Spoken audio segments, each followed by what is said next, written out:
It is your prisonplanet.tv memberships that fund so much of what we do here on this operation. And then we're more than happy for the TV show after it's aired live, then be leaked out onto the web to tens of millions of people. That's our goal.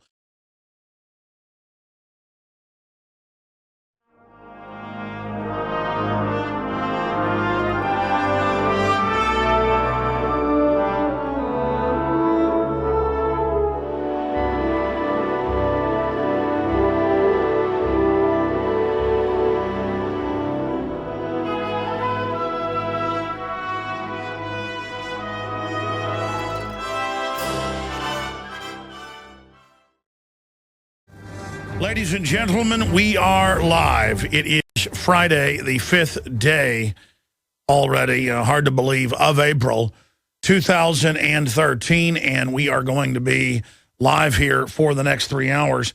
I've got Chuck Baldwin, a former Constitution Party candidate, joining us coming up at the bottom of the next hour to get into the Southern Baptist Convention, the official Vatican newspapers here in the United States, you name it, calling for an abolition of the Second Amendment. Absolutely state-run, government-controlled religious groups in this country. Truly despicable. And if so-called Christians put up with this, next they won't just be saying abortion's good, they'll be saying human sacrifice is good. And I'm not joking when I say that. I see an Associated Press headline, they're restricting the use of the term Islamicist. Can't even call al-Qaeda terrorists now because they're the good guys overthrowing Libya and Syria, and now you can call anybody that wants liberty a right-wing extremist or a constitutionalist and extremist. That's the new bad group officially. And I'm going to be getting more into this case of this family who are our listeners. We've confirmed it in Florida. All over the news, kidnapped children, government extremists, anti-government extremists, kidnapped children. Yes, their own children. They claim they took their children, their two little boys, because they found a small amount of marijuana. The government's going to take your children for a small amount of marijuana, and they hadn't gotten them back over a year later. That is a predatory government that publicly grows the opium and loads it on the C-130s in Afghanistan to fly heroin into America, onto the streets and into your sons' and daughters' veins. This is a totally sickening joke. But again, everybody knows the government deals drugs. They have congressional hearings admitting it. And then they have a public policy poll going, do you believe the conspiracy theory, the government's involved in drugs? I mean, they've busted... I've had Serpico on. He said everyone in the narcotics division of the detectives, everyone but him was dealing drugs. Everyone. And he wouldn't do it, so they shot him in the face. Frank Serpico. I grew up and the police dealt the drugs. And I didn't use them.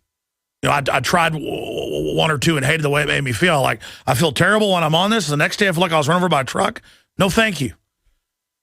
And I'd say, what are you doing raiding our party saying you're looking for drugs? You sell drugs. Oh, did I go to jail or did I go to jail? And I mean, I'm just calling all the bull. I'm done. I'm calling it all. I'm done. I mean, I physically didn't even get angry yesterday. I got physically ill yesterday watching all the newscasts, just talking trash about two parents that had the will and the courage to get their kids back from an evil government. I mean, if you saved somebody from a Nazi death camp, you better believe it was on the radio that terrorists had stolen, you know, a prisoner. I mean, if aliens sat down in flying saucers and said, anyone that doesn't help us are terrorists, I guarantee you, your neighbors, if you were against the aliens, would rat you out to them. Guaranteed. Guaranteed. I'd say half the public, if blood-drinking aliens landed and said, give us children to stick a straw in and drink their blood, and we won't kill you, your neighbors would come grab your children and deliver them, bowing to the aliens. Oh, great bobble snap. Here is the child, drink their blood. I mean, I'm serious. I'm serious. These are collaborator enemies, And just we need to call them out for what they are, break the trance, and realize we got tyranny running wild, and now it wants to shut down the real media. The latest on North Korea, it's all coming up. Ladies and gentlemen, thank you for joining us on this 5th day of April 2013.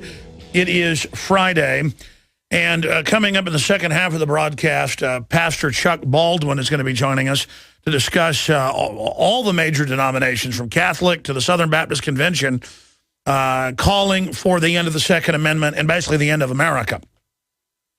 This is the great move ahead of the new global wars they're about to start, the implosion of the world economy and every nationally sovereign state, and the ushering in of the one world government. And the churches all lining up, again, to worship abortion, to worship gun control, to worship the end of marriage, to just worship tyranny, period, and to openly call for world government, as the Vatican is now doing. Here is the CNN headline report. North Korea loads missiles on to launchers. And they're talking about nuclear war by next Wednesday. Yes, ladies and gentlemen, they're talking about nuclear war. We're not talking about nuclear war. The establishment is. 2 medium-range missiles have been loaded onto mobile launchers in North Korea and are ready to be launched, South Korea's semi-official Yonhap news agency reported today, citing military sources in Seoul. By the way, we have a correspondent in Seoul, South Korea, and we're working on that right now. A U.S. official, not a servant, but official with direct knowledge of the information told CNN on Thursday that missiles and launch components have been moved to the east coast of North Korea in the last few days. And again, that would be able to target the west coast of the United States, or be able to obviously hit Japan. That's much closer. In response, South Korea has sent Aegis destroyers equipped with advanced radar systems into both its coast, Yonhap said, citing Navy sources. The apparent deployment comes amid further threatening statements by North Korea and heightening tensions in the region, a situation that does not need to get any hotter, U.S. State Department said. Why did the State Department authorize with the UN then in the mid-90s ABB, the nuclear reactor company, the multinational company, headed by Donald Rumsfeld, to transfer the reactors to him to get the fissile material to make the atomic bomb warheads, the primitive warheads, the 1950s science-level warheads? Why was that done when there were reactors they could have been, quote, given the last time they were holding the world hostage? Oh, you're threatening war with the South with conventional weapons. Here, let us give you reactors to make A-bombs. I guarantee you, when we're in some new giant wars with al-Qaeda that's being given the entire Middle East right now, a year from now, 2 years from now, 3 years from now, 4 years from now, it will be a conspiracy theory that the West put al-Qaeda in those countries. It'll be, how dare Alex Jones claim al-Qaeda was put in by us? And I'll be like, I have LA Times, Associated Press, Reuters, CFR from 2010, 11, and 12, 13. Here they, shut up, traitor. Shut up, traitor.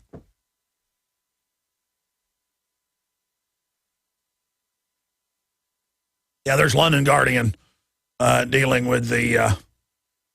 That's talking about in 2000, him transferring stuff to him. He was doing it in 1995, 96.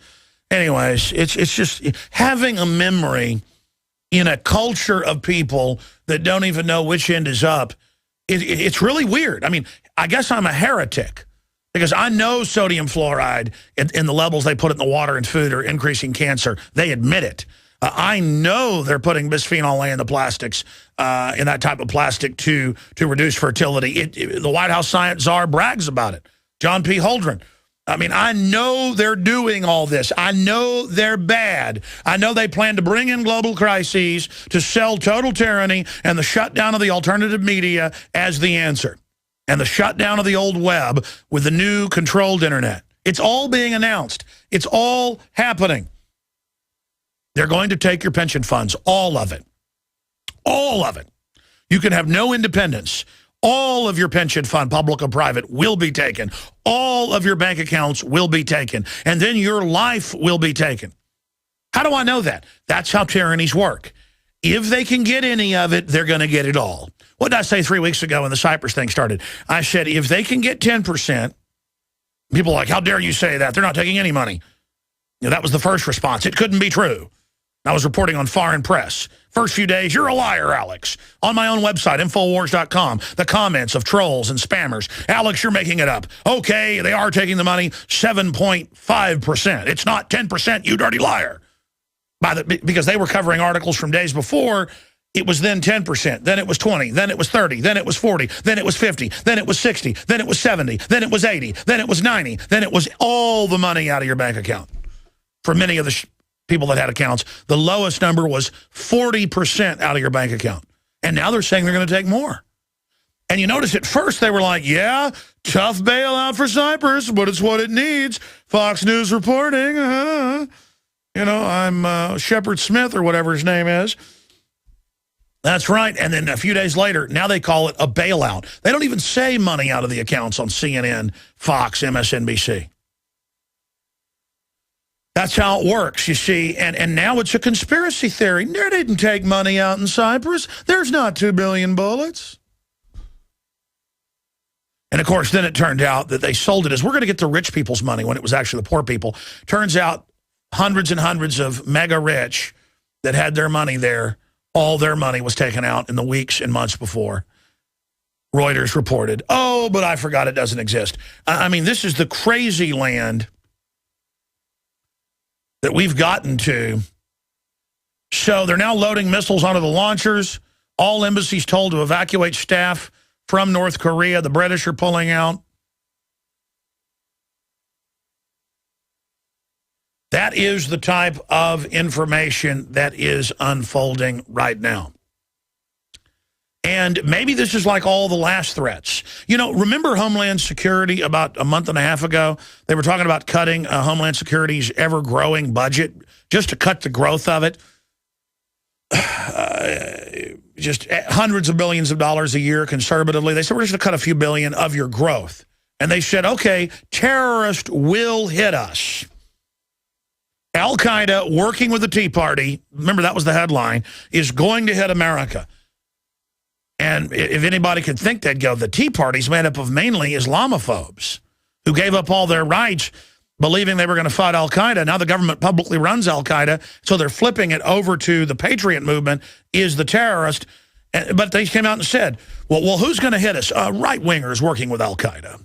Haven't you seen all the new dramas on ABC, CBS, and Fox and Spike TV and everywhere else? I mean, on all the shows, the killers are gun owner patriots. Haven't you seen the medical shows? And then the cops are out there, and there's a Tea Party event in Louisiana, and people are visiting from Florida, a husband and wife who are engineers who have 2 little boys. So they raid the rooms of the people because it's an anti-government thing. You're not allowed to have a Tea Party event at the hotel with speakers. Good agents, good maids went in and dug through stuff, in the free country and claimed they found less than a gram of marijuana and a pipe. And so the children were taken, thank God, in our free country. If they catch you with marijuana, your children are taken, Air Force veterans, no criminal record. And then a year later, the government has the kids. And then now the parents went and took their kids back. Oh, my gosh, can you imagine? There's only one thing worse than that. One time I went in the garage, and usually if I left the door open and forget to close it at night, raccoons go in to try to find the dog food. And the most evil thing that you've ever seen happens. If there's a mama raccoon or daddy raccoon in the garage, they're not mean about it. They'll just kind of run out. But if they brought their babies in with them and you try to get close, they just get their back against the wall. They won't leave, and they start hissing and growling at you. And if you go up to them, they will attack you and bite you. And I think all raccoons should be executed, hunted down, and put in FEMA camps, because there's nothing worse than wanting your babies to be safe. There's nothing worse than a parent wanting to be with their child. I mean, I think abortion is great in this country. I think it's great we've killed 53 million babies. I think it's great now the Journal of Bioethics is calling to kill babies up to age 3. I think it's great they're calling for death panels of old people. And I think it's great that all over the country, I know people I'll be in a restaurant listening, or I was at Barton Springs once and heard a couple going, it's just terrible. Yeah, I can't believe it. I mean, no criminal record. He's a professor. She's a scientist. She went in to have her second child. They claim they found marijuana in her system. They took both their kids. Yeah, it's been 2 months. They hadn't seen them, and they're ending parental rights. Yeah, it's terrible. And then I'm in a restaurant, and I start talking to the people, or I'm in a restaurant and hear them going, yeah, they pulled him over, and he had some marijuana in the car. Yeah, so they went to the house and took their kids. I mean, folks, this is, the government ships the drugs in. It's trying to put your kids on Ritalin and Prozac-type drugs that are deadly and cause heart palpitations, heart expansion, brain shrinkage, retardation of growth, mental illness. I mean, it's speed. It's hallucinogens. They're putting deadly shots in the kids. Cancer's exploding off the chart. Wood alcohol, aspartame, and all the sugar candies now. You can't even not just find gum, but it's now going in milk, unlabeled, aspartame, wood alcohol. It breaks down to wood alcohol at 87 degrees. The body's 98 plus. I mean, they're just murdering a ship. But let them find you with marijuana. That's why they want to act like marijuana is legalized, so you go and get it so they can take your kids. Marijuana is more illegal now than it's ever been. Do not smoke it. And hate the government, hate the system, spit at them spiritually. Just we are under enemy bombardment and total attack, and only a pure break with them will defeat them. By the way, look at this article from WorldNet Daily. We've got it linked up on Infowars.com as well. Look what's posted on Piers Morgan's lawn. The last time we had the Veritas Project on, they're the folks that brought down Acre, and they told me off air they were going to go to his house. Pure genius, real reporting. Look what's posted on Piers Morgan's lawn. Sting video snags CNN advocate on grabbing guns. He has an armed response security system. So he has armed guards, ladies and gentlemen. That's a very expensive security to have. We've actually looked at it for our office, but why not just have us armed? Show basically retired police generally or military with special permits for armed response for L.A. They show up to his house, armed response. Piers Morgan, the resident gun control advocate of CNN, protects his own personal property with signs warning that it is guaranteed by an armed response security services, according to a new investigation by self-described guerrilla journalist James O'Keefe of the Project Veritas. It's known for his undercover video operations. He recently exposed how journalists with a newspaper that revealed the addresses of gun permit holders in the New York City were unwilling to take a dose of their own medicine to declare their homes gun-free zones. I'm telling you, these guys are the model of journalism. It's funny. I was talking to him off air about some stuff, and I said, yeah, you ought to go out and show Piers Morgan's bodyguards. And they said, actually, we're on that. We're going there next week, but don't tell anybody. It's just like, bam. And I'll be honest with you. I've actually got reporters going out to L.A. They've scooped us. I'm more than happy. We got guys going in. Well, I'm not going to say when. And that's on their list is to but I got to love it, man. You got to love it. You got to absolutely love it. I mean, that's how you deal with these hypocrites. And that's why they're so upset about the alternative media. In fact, Fox News is asking, is Drudge on the White House enemies list? And, of course, the answer is yes. It came out, 3 years ago in the news that I'm on the enemies list, Drudge is on the enemies list. Oh, Breitbart's on there, but you can scratch him off. Guess they got him. I'm sure they just announced how he died 45 minutes after he was at the hospital. That's just a telltale sign when they tell you that there's no foul play immediately, that you've got some really suspicious stuff going on. But again, here's the good news in all of this. They wouldn't be freaking out. They wouldn't be coming after us with all their government-controlled organs like Media Matters, ADL, Southern Poverty Law Center, MSNBC, CNN. They wouldn't be demonizing Infowars.com if we weren't effective. So there's the good news. My grandpa was in the Army Air Corps. They had an old saying, He was flying out of North Africa into Italy, and then after they took over Italy, he was on the ground there. But the point is, did his 22 missions, was that they had an old saying, how do you know when you're over the target? It's when you're getting the flak. Because they put the flak around the factories and around the military bases. They put the big anti-aircraft guns, and then they're shrapnel. They're like shells that go up and explode, and they've got a bunch of pieces falling at hundreds of miles an hour through the air, meant to knock out your windshields, go through your engines. And so how did you know where to bomb? Where you saw the flak coming up. You had to fly into the cloud of flak. And so where do you see the flak going up? Where do you see the flak coming in? The only real media in this country. Does that mean I'm perfect? No. Does it mean these other sites are perfect, like drudgereport.com? No. But you better believe, and you better thank your lucky stars that Infowars.com and PrisonPlanet.com and InfoWars Nightly News and this syndicated radio show and our AM and FM affiliates are out there, because the show's growing. But all the time we'll be #1 rated in the city or #2 rated in the city. And they'll switch formats. Big money comes in and says, we'll pay you triple what you're making to put ESPN on and get rid of Alex Jones and this talk radio lineup in Orlando. They'll come in and they'll say, you know what, money on the table. Take Alex Jones off in Dallas. Just getting listeners isn't all it takes, ladies and gentlemen. I've gone uphill battle for almost 18 years. I don't know, 1995, how many years is that? It's not quite 18, it's almost 18. For 18 years, ladies and gentlemen, just to get the platform we've got, and we've got the White House breathing down our neck. And if they could get local police to be corrupt and set us up, they would. I wouldn't last living in New York, guaranteed. I wouldn't last living in L.A., folks. Okay? I've even moved to a town outside Austin because I know what I'm doing. But the whole point here is, ladies and gentlemen, that understand, we're going in against the Death Star here in X-Wings. I mean, I hope you realize what you're watching here, because there's not much opposition to this. We'll be right back. Monday through Friday from 11 a.m. until 2 p.m. Central Standard Time, we are here live. Back Sundays, and I will be live this Sunday, 4 to 6 p.m.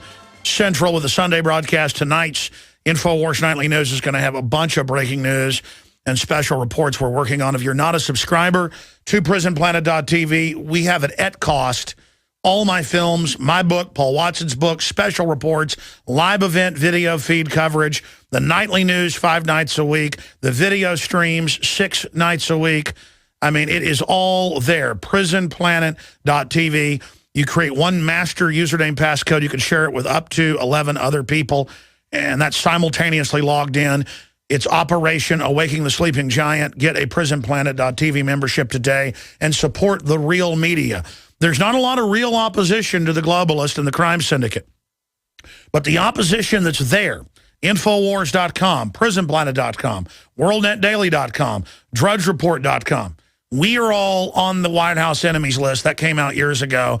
They are freaking out. It's coming out on C-SPAN that they're tracking what we're doing. They're upset about what's going on. They're saying the news on Drudge is causing us problems because they cannot control the narrative anymore. They say there are not 2 billion bullets. There's no armored vehicles. There's no move towards a police state. Fast and Furious didn't happen. We keep reporting it, and then they have to admit it was a false flag. It's all coming out.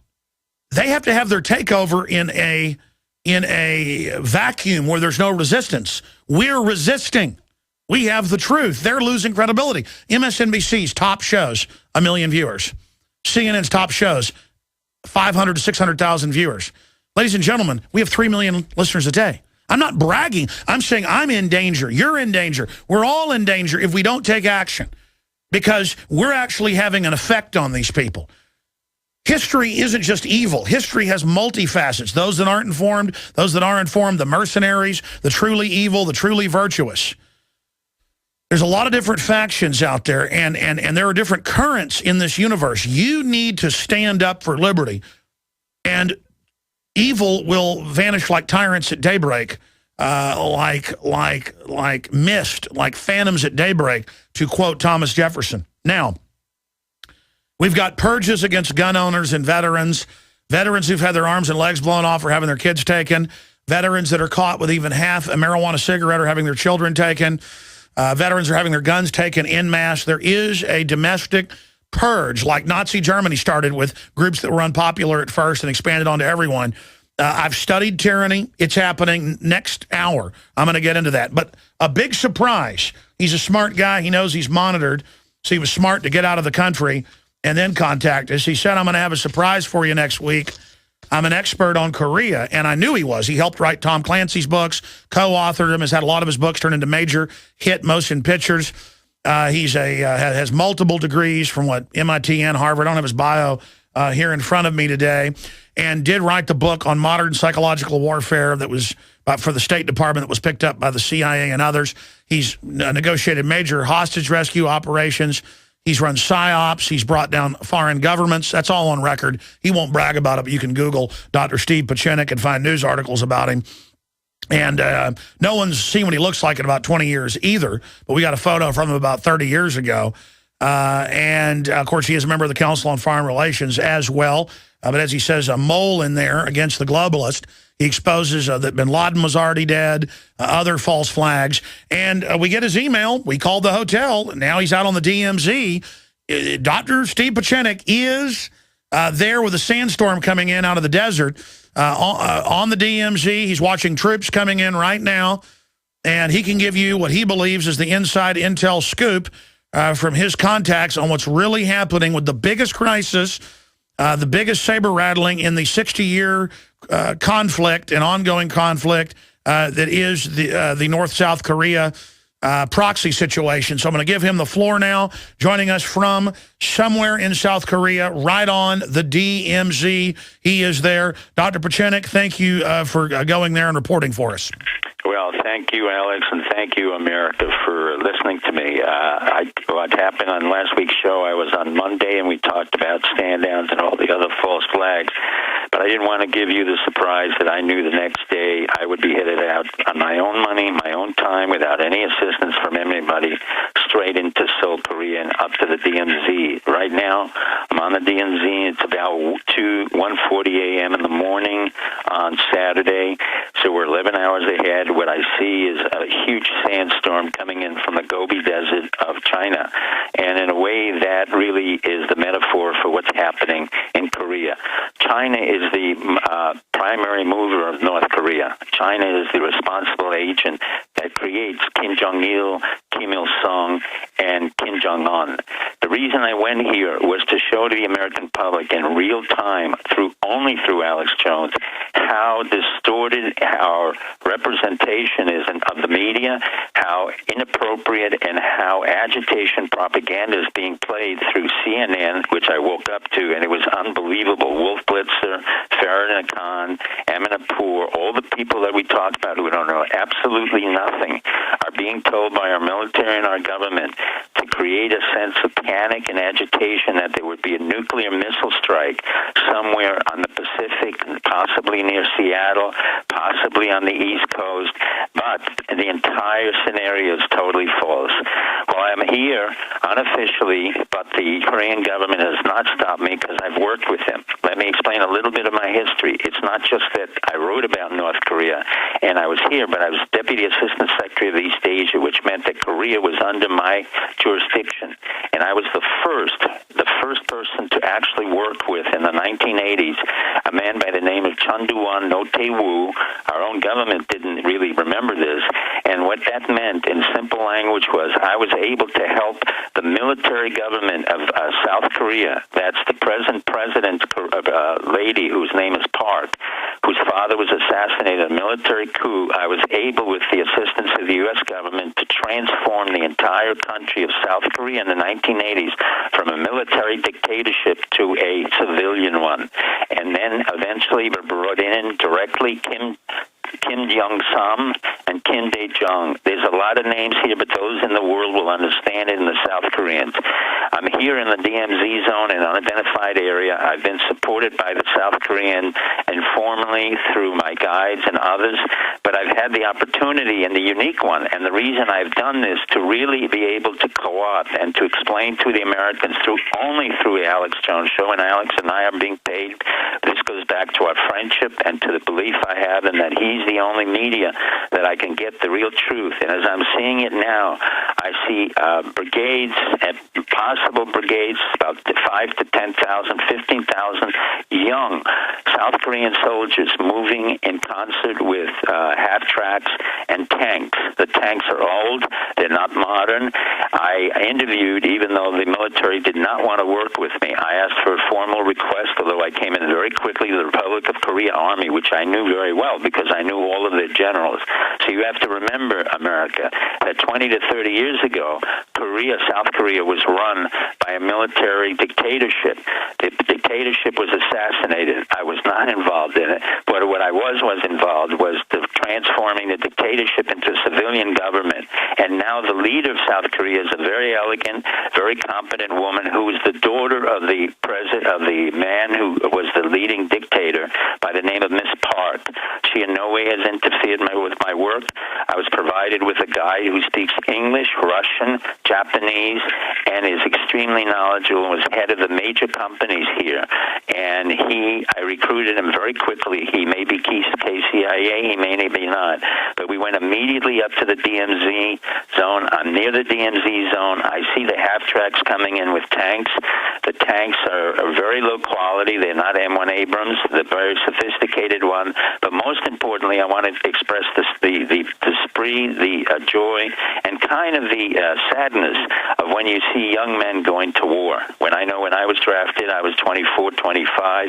What Alex was telling you, these young kids have mandatory 2-year service in the Republic of Korea Army, which is a very effective army.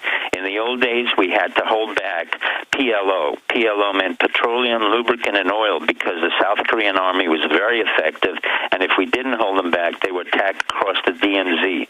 So you have to imagine Korea being split in half with a line of control where on the one side the North Koreans have 2.2 million military soldiers with antiquated equipment and old generals who come out of the communist regime who were trained by Kim Il-sung. Now, Kim Il-sung was the father of North Korea. The reason they say he's crazy or it was inappropriate is wrong. Kim Il-sung was a very famous fighter against the Japanese occupation. And to understand the history of Korea, you have to understand that Korea was slaughtered by Japanese rule over a 35-year period, starting from 1915 to 45, where the Japanese still do not want to apologize to Korea, and where they used the women of Korea, raped them, pillaged them, came and brought them to Japan to service as service women. Japan will not apologize for this, and very few Koreans in South Korea will ever forget what Japan has done, despite the fact that Japan is now doing business. They created hundreds of thousands of the ghost children. So you've given us background. I know you are a leading Korea Peninsula expert. You were telling me off air this is a giant psyop, multifaceted. Who's behind it? What's the master plan, Dr. Pieczenik? Here's the major psyops. The major psyops is we have had our army involved in several basically failed wars. We had them invaded into Iraq, as you know, from Bush. We had the invasion of Afghanistan thanks to Obama, and we've had incursions into various Middle East countries. All have failed.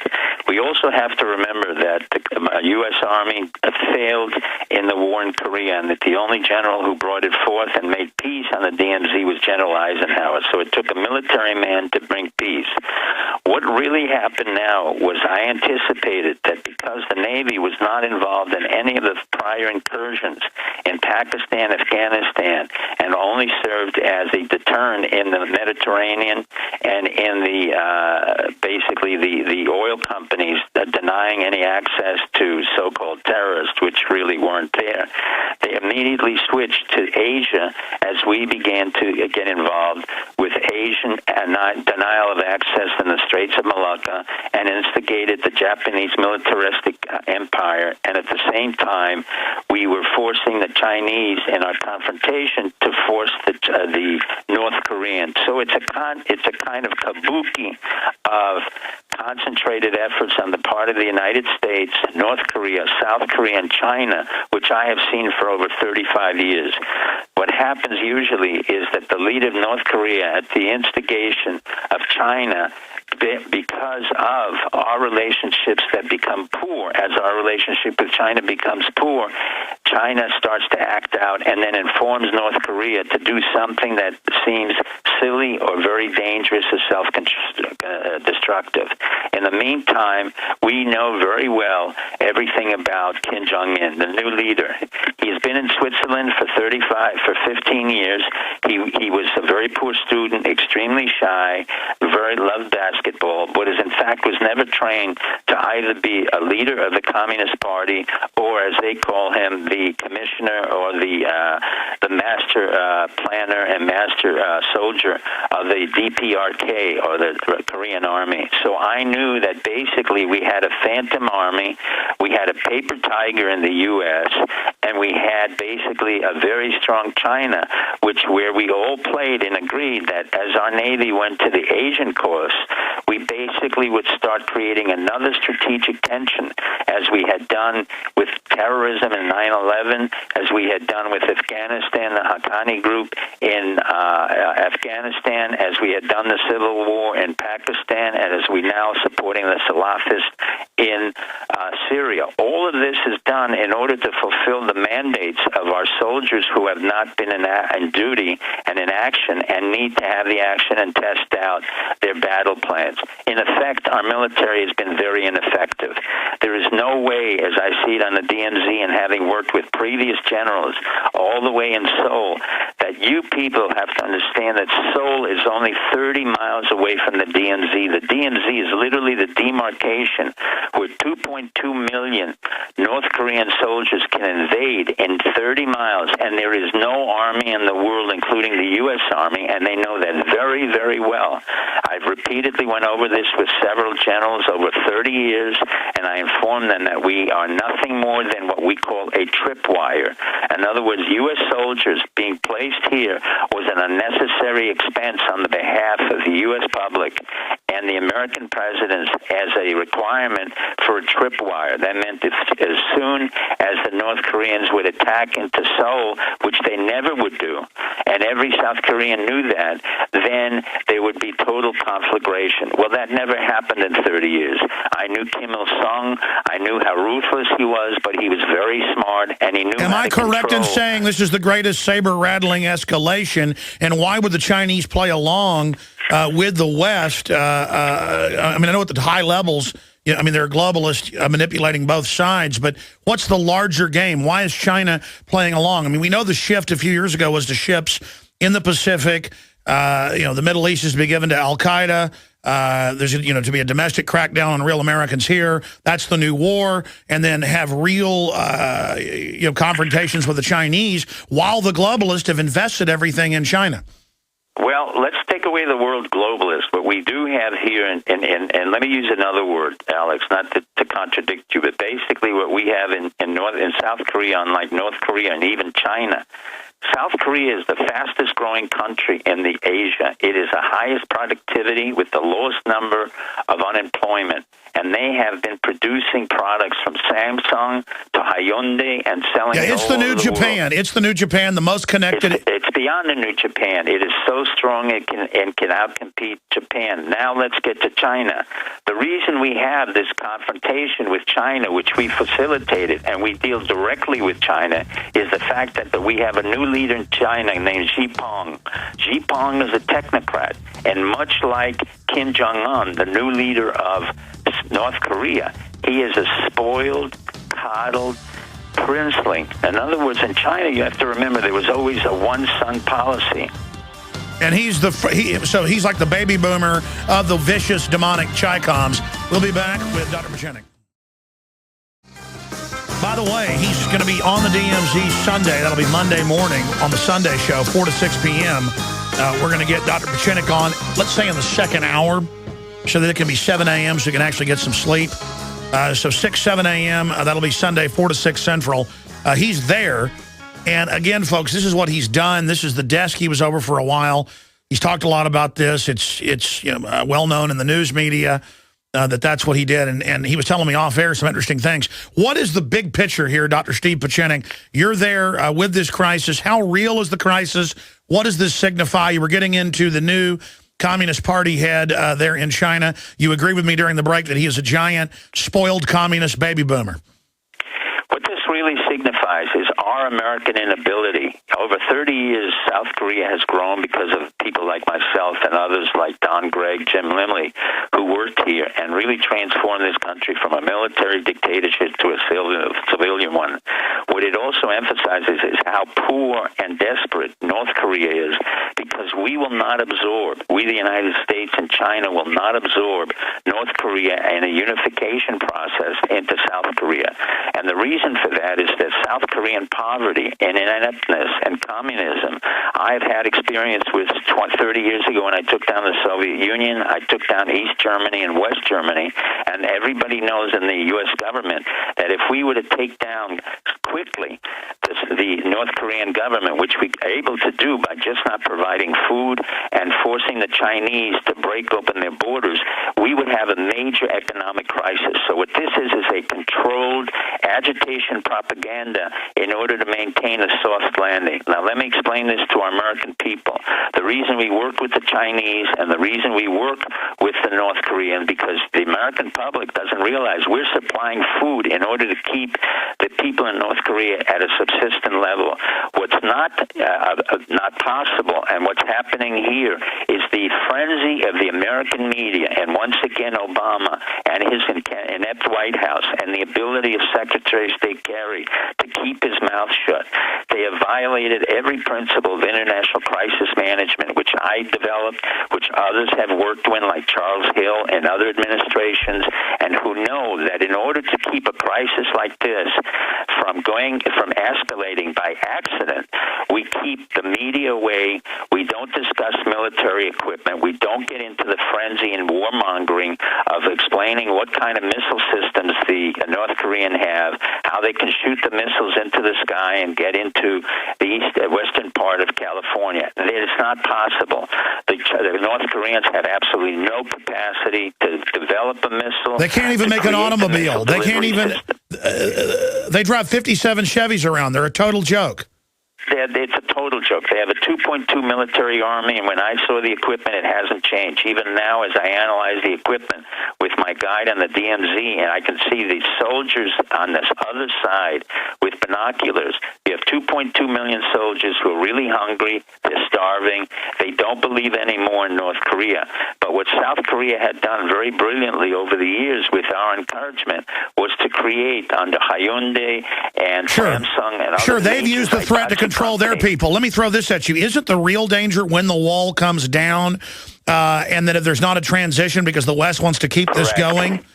As always, Alex, you hit it right on the head. And we made that mistake. I made that mistake along with Baker and Zellick in the transformation in East Germany. What we did not realize at the time when we brought in communist Germany, which was even more economically advanced than North Korea, we had completely flooded the capability of the West Germans to handle 50,000 East Germans who didn't have work, didn't have jobs, weren't trained, weren't entrepreneur, and basically lived at subsistent level. It cost Germany and the United States a fortune. Sure, so let's come back in 1 minute and talk about what's going to happen. It has been said by many a historian that war is the health of the state. Our authoritarian state, the Chinese authoritarian state, the North Korean authoritarian state, the South Korean state, they all stand to gain on the surface from crises, diversions, but with a collapsing hermit kingdom of Stalinist scum oppressing and sitting on top of the little skeletons that they've almost sucked dry, could this all be jockeying for some new deal, for a new level of aid, because China doesn't want to do it? Why not let the North fall, implode into China, really cause them some problems? No, the globalists don't want that. They want to use Mexico to implode into us instead. But could this get out of control? And I think what Pieczenik said to me off air is they've got a bunch of rubes and boobs, a bunch of pirates, boobies, over there who don't know what they're doing. In 4 minutes, Doc, you're back with us Sunday in the second hour. You'll have more. You're on the DMZ. If stuff breaks, if you want to stay up, we could do a nightly news tonight. I'd love you to email us some photos of what you're seeing. That'd be powerful. I'm sure you got a snapshot digital phone. What's the big danger then? Could this be the North preparing to collapse? Well, this is partly the North preparing to collapse, but I don't believe that's the real danger. The real danger is China is in very serious trouble because China cannot control its internal security. So in turn, China and its relationship with the United States and the fact that the United States think back correctly is supporting Japan.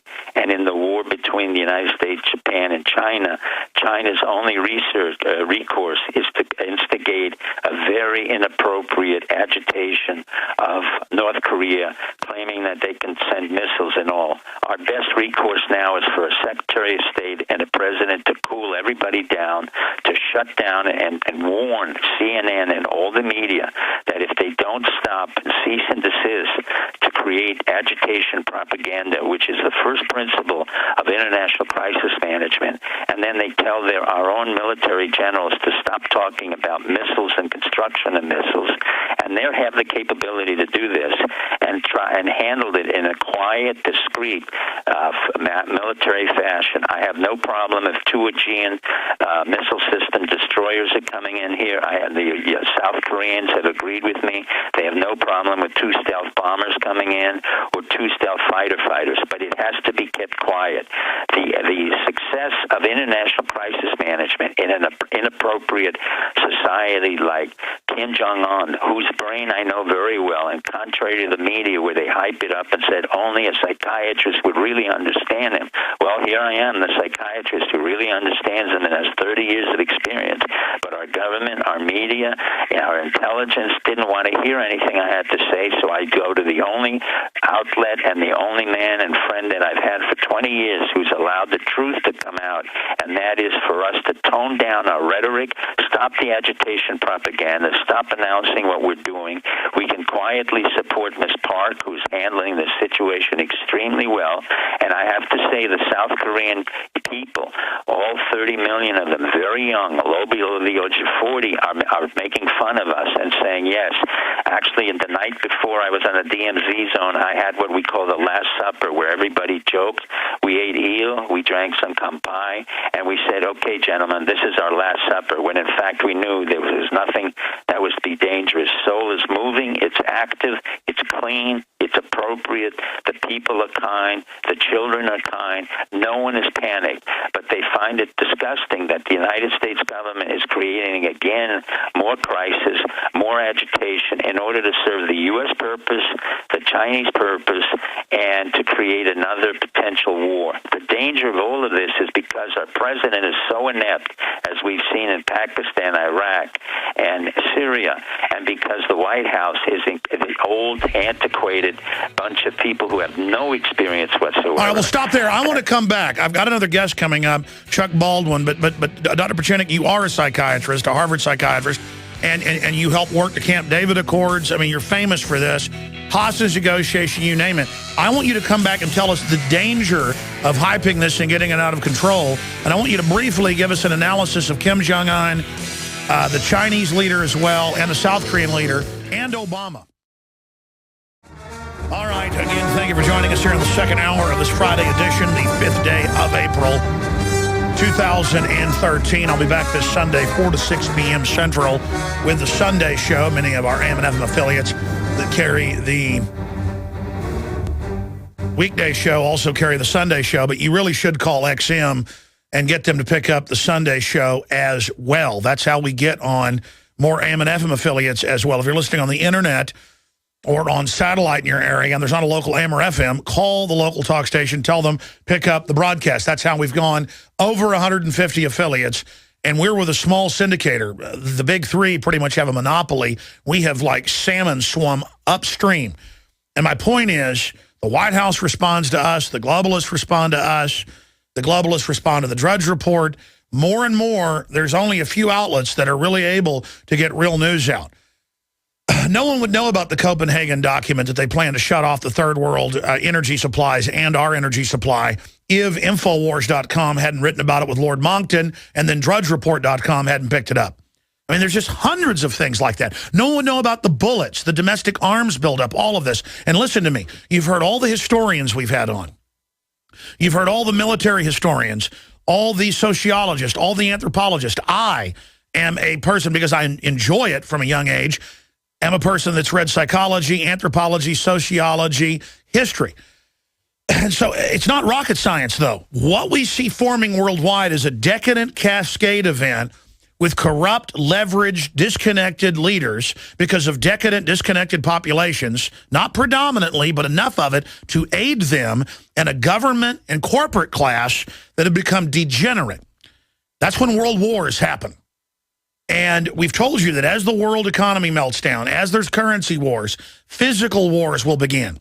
You notice they're now saying they're not going to call Al-Qaeda Al-Qaeda. They're not going to call them Islamicist. We're now told to call them good guys.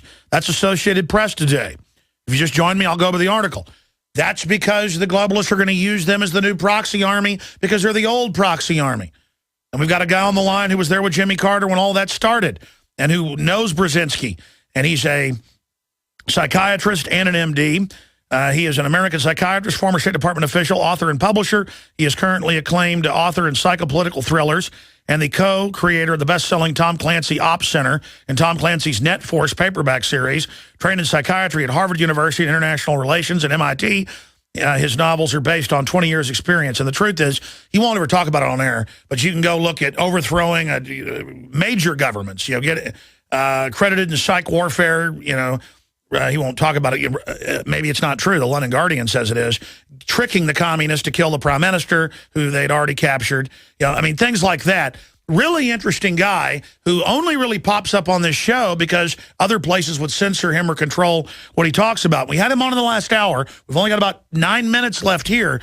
But he was the head of the desk over that area of Asia for a period of time. He helped get rid, because I remember this is on record, of the military dictatorship that was in South Korea for so long in a transition. He's there on his own with a guide given to him by the government up on the DMZ right now. I want you briefly to go over the mindset of Kim Jong-un, the mindset of the new Chinese communist leader, why Obama and the media are hyping this, and why you're saying there's a danger in the hyping where they're saying nuclear war could happen any minute. The North is saying they're going to nuke the U.S. What is behind all this, Dr. Steve Pieczenik? Let me get into the mindset of Kim Jong-un. I know his mindset extremely well. He grew up in Geneva, Lake Geneva, in Switzerland. He went to the Swiss boarding school. By chance, it happens that I went to Swiss boarding school, but I was kicked out. He was not. He was a very poor student. He was very shy. He was very inept and really only enjoyed basketball. The reality is what you have is the classical communist scenario and paradox where the entire Kim Jong-un family and the entire Kim Jong-il family had for the 15 years lived in Lake Geneva in prosperity. And even Kim Jong-un said to his own father, how is it that I can live a life of luxury, horseback riding, shooting, skiing, and playing basketball while my people are starving? And his father just said, don't worry, we will have the money and we'll always maintain our power structure. So the real issue now is, can the Korean military control Korea? And the answer is not clear, because they take directions exactly from the communist China. And in communist China, Xi Jinping, who I have followed for over 20 years, is the son of the famous revolutionary of the Communist Party who was indicted in the Cultural Revolution and was so-called reform, but was brought up through the system because of his alliances with the military and the crony capitalism and corruption of China. China has been having problem with the United States in our force structure in Eastern Asia, and the fact that we have moved all of our battleships and our Marine Corps to Eastern Asia to deny access to the Chinese correctly, to their trading companies, and also the fact that they are collapsing internally. So two countries are collapsing internally. China, because it cannot maintain social stability, it does not have water. It has to get water from the Tibetan high marks, and the fact that its economy is totally a false economy and a runaway economy that's been funded by J.P. Morgan, Goldman Sachs, and all the hedge funds, including our former Secretary of Treasury, Paul Peterson, who about banking, M1, M2, but has always been a crony capitalist of the Chinese. So what you have is two very similar princelings who are not qualified to run their government. In terms of the Chinese leader, he's a technocrat, never had diplomatic experience, lived in the United States, really does not understand how to maintain social stability, like Deng Xiaoping, Jiang Zemin, Zhou Enlai, Liu Shaoqi, and all the original revolutionaries. He's spoiled, he's corrupt, and all their families are corrupt. In the same way we have this corruption in the spoiled Kim Jong-un, who grew up in Switzerland. You can't think of him as a North Korean.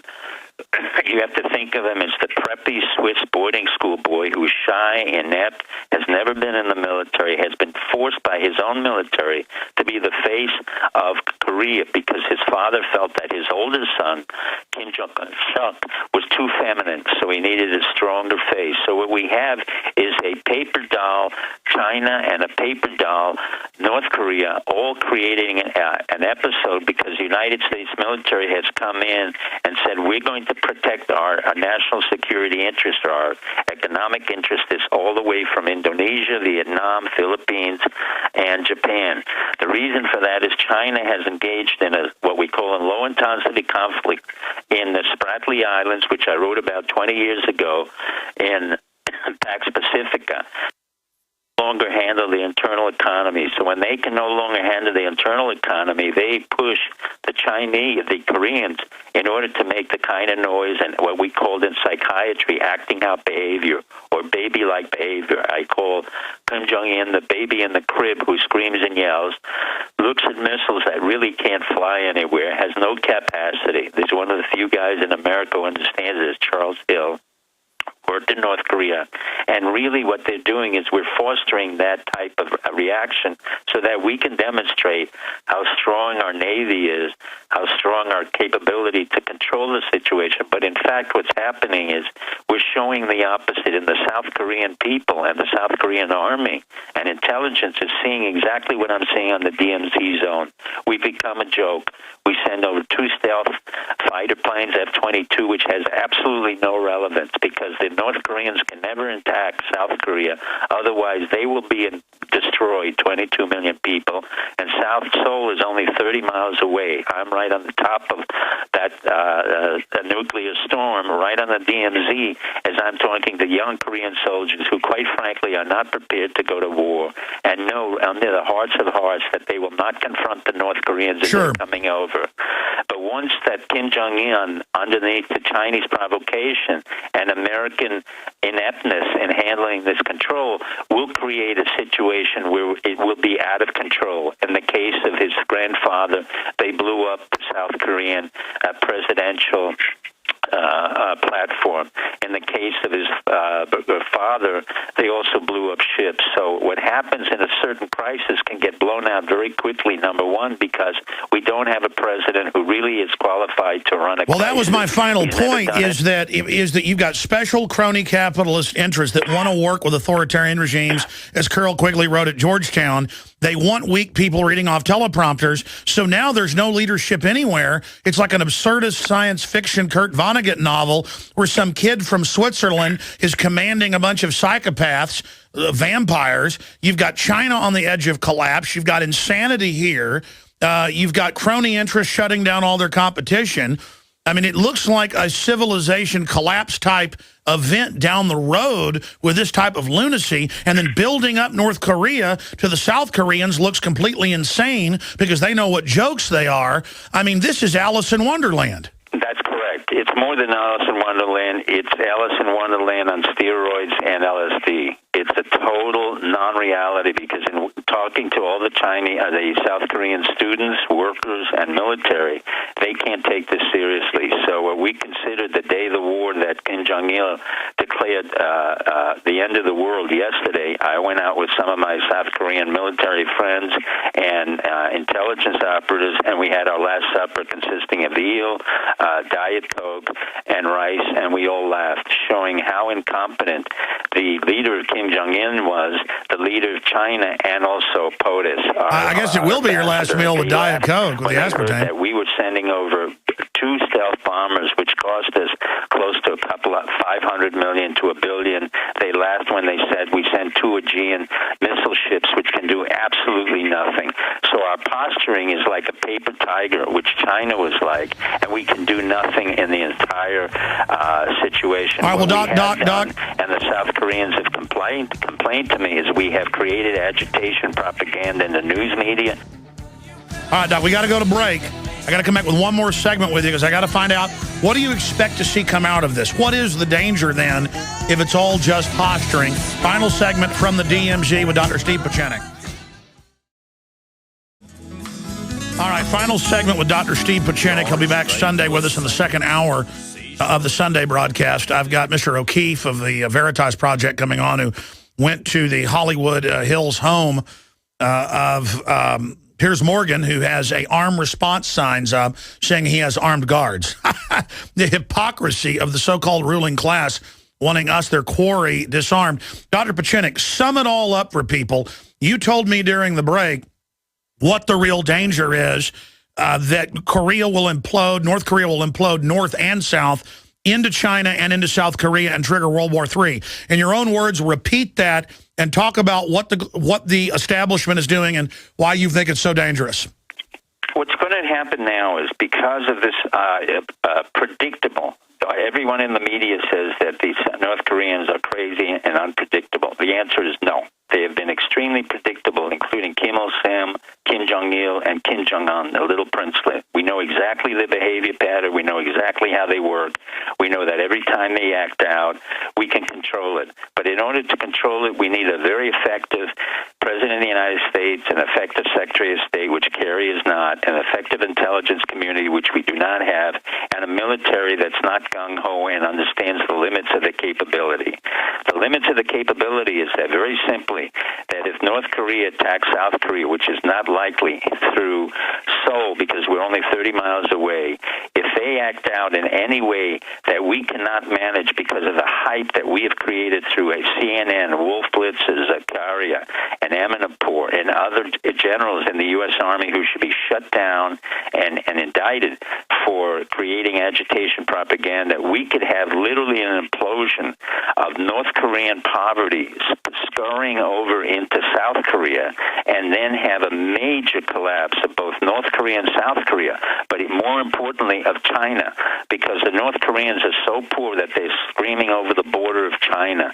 So we have an incompetent Xipeng, who's a technocrat, a princeling, and a spoiled Chinese technocrat, very much like Kim Jong-un, who's a spoiled Switzerland-trained leader who has been whored by every intelligence community in the world, including the French, the Swiss, the Americans, the Germans, the Russians, you name them, because of 15 years, if you're in a Swiss boarding school and you're playing basketball and you're not very smart and you're quite effeminate and you don't know how to deal with women, you certainly don't know how to manage a country. So we're coming into very quickly, thanks to our American media and the frenzy of the American media, the frenzy of the military, particularly the Navy, to say that we're bringing in Aegean seas, that we will send in stealth bombers, does not do anything to control or quiet the temper of a crisis, which is the principles of crisis management that I created 30 years ago. And very sagacious people like Don Gregg, Jim Lilly, and others who had worked in the CIA and had been our ambassadors here understood that you keep the agitation and the warmongering to the lowest flame. What we're doing now is increasing the flame, thanks to CNN, thanks to our military and our Navy, thanks to the ignorance of the White House, the ineptness of our president, the ineptness of the Chinese, and the ineptness of the North Korea. We could literally land in a World War III with not only nuclear proliferation, but there is gas warfare and the ability that we would never thought possible of the North Koreans to come into South Korea, because Seoul, where I am located, I'm only 10 kilometers away from North Korea, and I can see the North Koreans right now. I see Kim Il-sung's stations. I see the mobilization of their troops, but at the same time, the young troops in South Korea are not qualified to fight into an army that has only 3 days of petroleum, lubricant, and oil. So what we have here is an impending crisis that's totally mismanaged. Well, isn't that totally 101 instigated that by you the don't build Chinese. up the enemy as super dangerous and powerful? They should be laughing at Kim Jong-un, calling him Correct. pathetic and weak, and he can't even get what's happening in South Korea. Excuse me, Alex. Everybody here is laughing. We're talking about it, and we're saying how absurd North Korea is. We have absolutely no regard for Xi Peng, and we find him very inept, as the Chinese students should start rioting in China to say this is not the leader of China.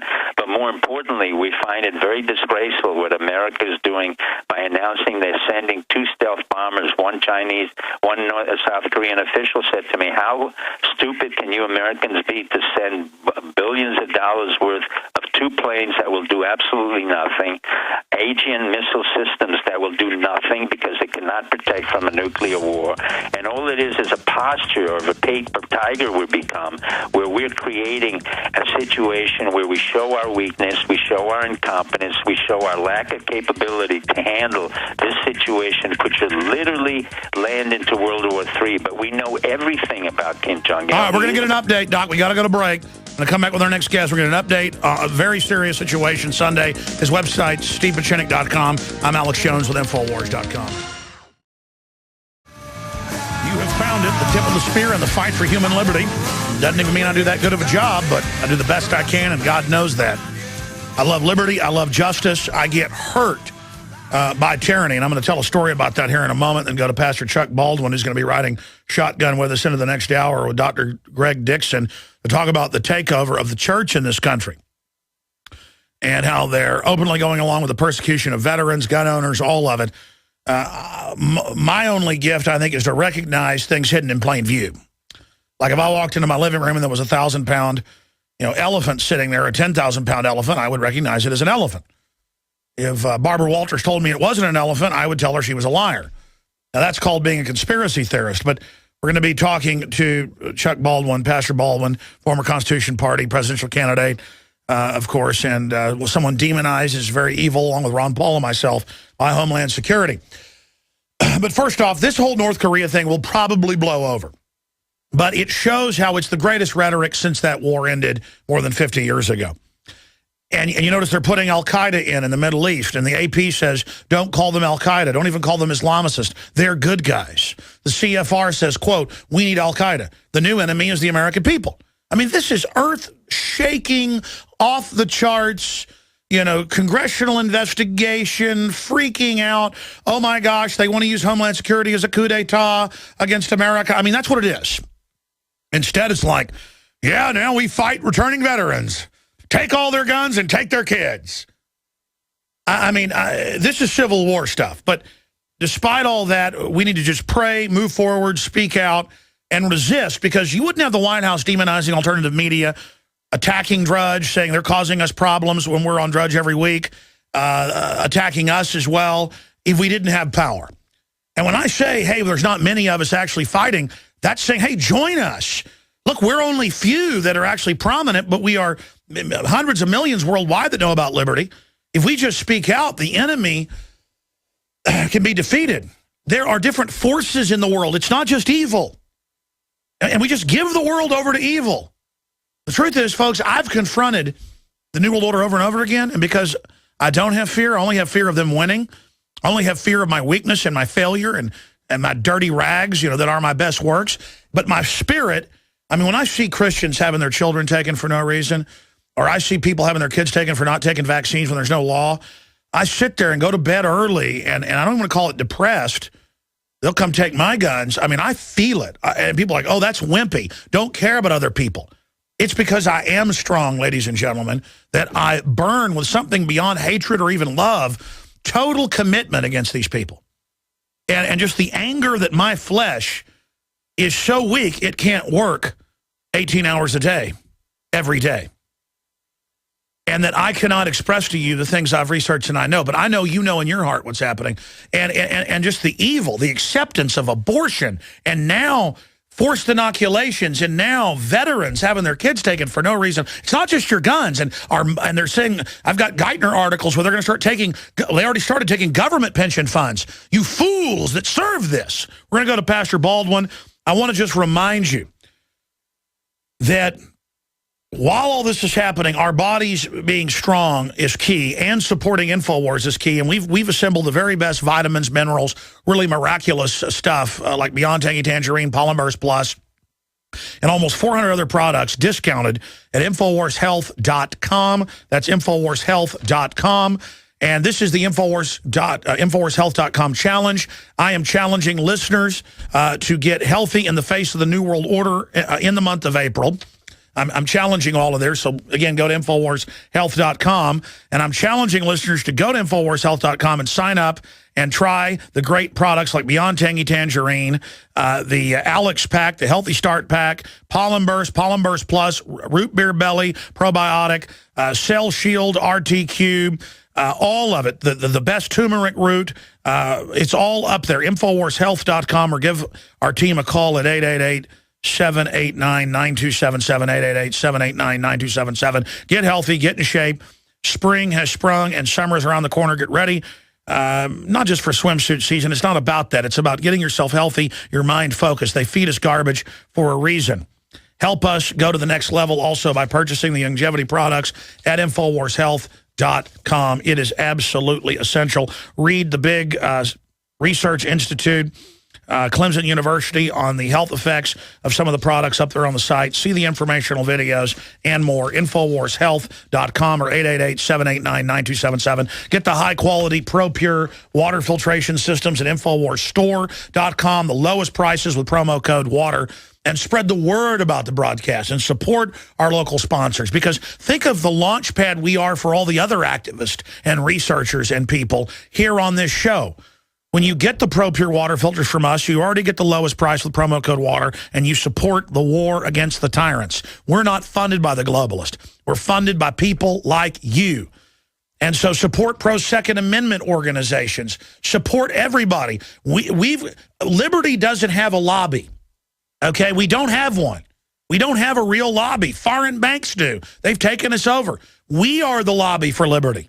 All right, shifting gears now. I wanted to get Pastor Chuck Baldwin on last week when I saw this article, Franklin Graham on the wrong side of the Bible and history. He's come out calling for a massive restriction of the Second Amendment. The official Catholic newspaper, we're going to show that, has come out and said, quote, repeal the Second Amendment. You've got every denomination I know of. I can't go to a church, a Baptist church, a Pentecostal church, a Bible church, without hearing government worship. And I, for one, have had enough, okay? And he wrote the book, Romans 13, The True Meaning of Submission. We also sell that at InfoWarsStore.com. Great book to give to your pastors.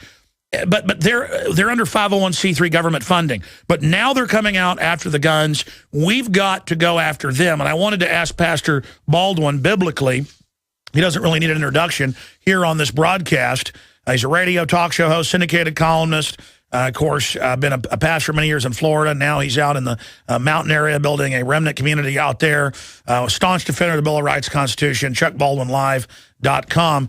I wanted to ask him in this great time of evil, what do we do? What does he think we should do? Because there is a purge against constitutionalists. It's begun. And as every other authoritarian regime, it starts quietly. You know, a lot of times the arrest, for petty made-up stuff starts, and no one even covers it, and no one recognizes it until it just becomes overwhelming or the dictatorship collapses. So, Pastor Baldwin, thank you so much for coming on with us. Hey, great to be with you, Alex. Thank you very much. Well, you just heard that 7-minute intro there where I was talking about all this. Where do you want to start first? I mean, it's like the dam broke, the hedge is being lifted, evil is flooding in, and the preachers are all bought off. Yeah, unfortunately, the 501c3 tax-exempt status has made slaves out of most pastors and churches. They fear the IRS. They fear the loss of their tax-exempt status. And so when they get into the pulpits, they are afraid to discuss anything that might be controversial. Plus, let's not forget this. There's a lot of people out there in the congregations that are very weak, very wishy-washy. They do not want to hear the hard issues. A lot of pastors are deathly afraid of offending their own congregations. And they're afraid of losing the tithes and offerings of people. They're afraid of the controversy that may erupt inside the congregation. That combination has completely neutered the pulpits of America. And you're right. The churches and the pastors of America are literally contributing to the decline of our liberties here in this country today. It's now come out that the official communist Chinese government is advising Obama on gun policy. If you just tuned in, folks, just the People's Daily repeatedly, it's been national news a few months ago. They are now demanding every Hollywood film be put by them. No form of communism or authoritarianism can even be shown. Forget criticizing communist China. Nothing can be shown. We're now not just run by the New World Order here. The communist Chinese that own our debt are occupying us. And the reason I bring that up is, look at this. The preachers are afraid to say anything that offends, so now they're banning Lego toys of Jabba the Hutt because some Muslims said it was supposed to be a Muslim just out of the clear blue sky. Political correctness is political control. The Soviet Union called it political correctness. And so now the preachers are like, I don't want to offend anyone. That's then used as a weapon to where now they can't even teach marriage. They won't even criticize abortion because it might offend someone. Now they're taking the crosses out of churches all over America. I know you know about that initiative. I mean, this is it. Do you agree the takeover is now happening? Oh, there's no question. I think it's been happening, Alex.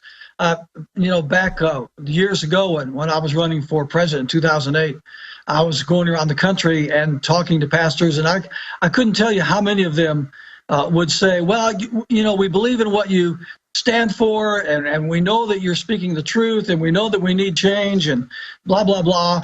But, after all, we're 501c3 and we can't get involved, and, so we'll just pray for you.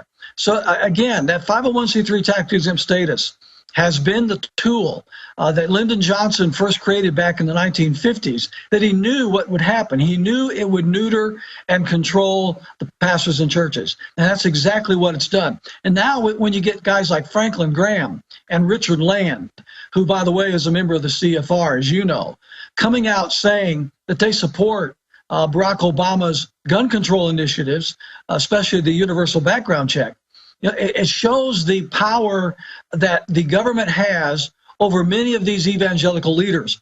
By the way, Alex, that's why my son Tim and I have written a brand new book called To Keep or Not to Keep, Why Christians Should Not Give Up Their Guns. It's a brand new book. It's just about to be released from the printer. I want to carry it. I want to carry it because we carry your book on Romans 13. Absolutely.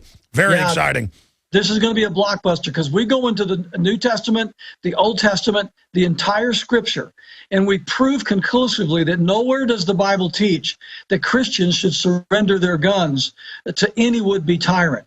We go into it in depth. It's a blockbuster book. There's nothing like it in print. And when Christians get a hold of this, and even non-Christians, they're going to realize that natural law, biblical law, revealed law is on the side of the Second Amendment. And so this is going to be a book that's really going to help people understand the issue. And somebody needs to send a copy to Franklin Graham, by the way. We're going to talk about that coming up here in a moment, but I'm sure you're familiar with it, but I followed it. But I talk to vets every day who've had a leg blown off or something. They get them to say they're depressed, and they take their child, even though their wife is fine. They're not just taking veterans' guns now. They're also taking their children. And then you see cases where anti-government parents, engineers with no criminal record, Air Force veteran, they took their kids, from the government that had them for a year, and then they demonize Infowars.com because the guy had a sticker at his house in Florida. And I mean, are they going to come grab my kids and say I'm anti-government? It's like, well, there go your kids to a re-education camp. I mean, they're just hiding this pure authoritarianism in plain view, and every TV show now demonizes Christians, demonizes pro-lifers, demonizes gun owners. I mean, it's like The Running Man or something. You turn on any show, and they're demonizing patriots and saying we're terrorists. I mean, this is Twilight Zone level. Yeah, it is. And what's amazing to me relative to the way you started the discussion here with pastors is, do these pastors really think that by them sitting back and not speaking up and not taking a stand, that they're going to be spared? Do they really think that they're going to be overlooked? I think this is very comparable to the Nazi Germany period of history, when there were some 14,000 evangelical churches in Germany at the time. And of the 14,000 evangelical churches in Nazi Germany, was becoming Nazi Germany, only 800 resisted Adolf Hitler. That's about 5%. Now think about it, Alex. If 25% had have resisted Hitler, if 50% had have resisted Hitler, the entire history of the world would have been changed. But because the pastor said and did nothing, Hitler was allowed to seize control of the government and then the country and enact all these totalitarian... And 20 million, they were like 75 million. Germany, counting 2 million soldiers, lost 20 million people. Talk about a judgment. Talk about doing nothing. And it's the same story over and over. And authoritarians every time come after Christians. That's the point, is that you're never going to do enough for them. Exactly my point. And that's what the preachers don't understand. They think that by remaining neutral and trying to maintain politically correct messages, etc., that they are somehow going to be spared any of this. They're in denial. Excellent. Well, it's also a cop-out. They go, we're trying to win souls. Yeah, we know the evil's taken over. I went to a big church this weekend with Dave Mustaine when he was in town. Pretty good sermon overall. I like the preacher. But I saw the assistant preacher and stuff looking at us like scared, like, oh, my gosh, there's Alex Jones. Man, that guy's trouble. And I didn't do anything or say anything. I just went and checked out that church because my wife likes it. But my point is that I've friends and family that go to Baptist churches. They get letters going, don't even talk about politics at church dinners. I mean, this is the Soviet Union. And as you know, Thomas Jefferson didn't even say religion shouldn't be involved in things. It said government cannot be involved in religion. As the First Amendment states, Congress shall make no law respecting the establishment of religion or prohibiting the free exercise thereof. But they've taken separation of church and state and made a debate about does it exist or not, when it never even meant that. It meant the government has no jurisdiction, but they trick people into 501c3. They stop being a church and become a charity. Yeah, no, that's exactly right. That's exactly right. They're not a church. They are a government corporation. The pastor is not a pastor. He is a corporate officer. Same with the deacons, the elders. They are viewed as corporate officers of the state.